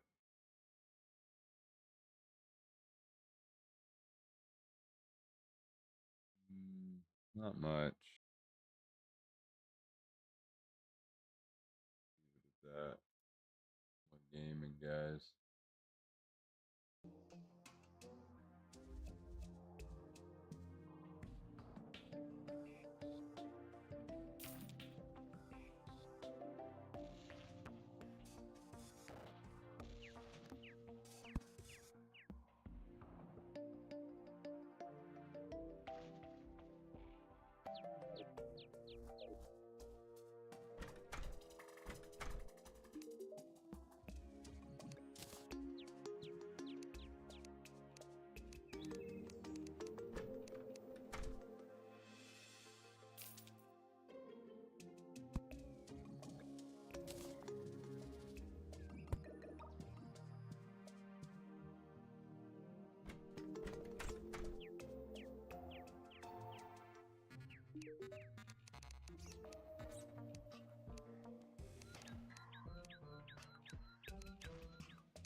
Bro, I don't want to know all this.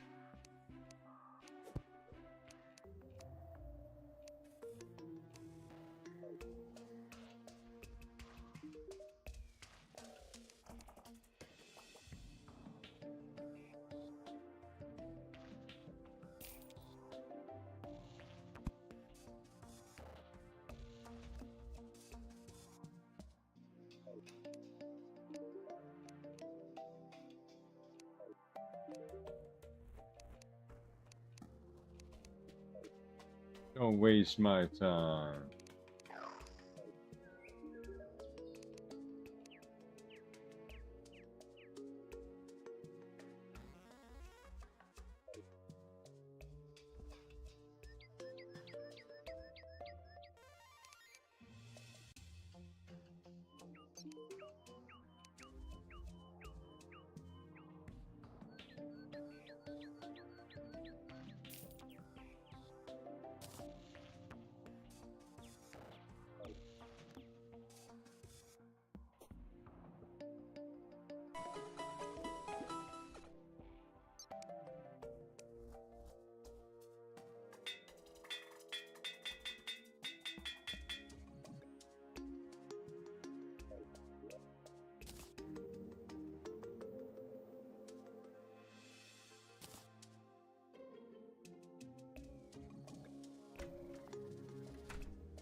Deviators.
Wait a bit.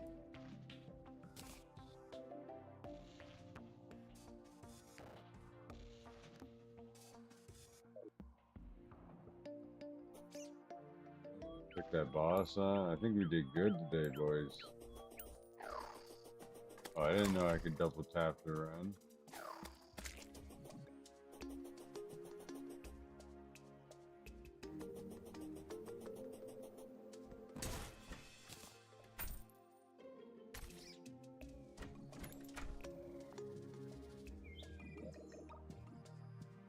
Alright guys, I will catch y'all later. Don't forget to like, follow, and smash that subscribe button. Let me know what you think in the comments, and I will see y'all later. Have a good one. Have a good night, good morning, and I will see you tomorrow. Peace.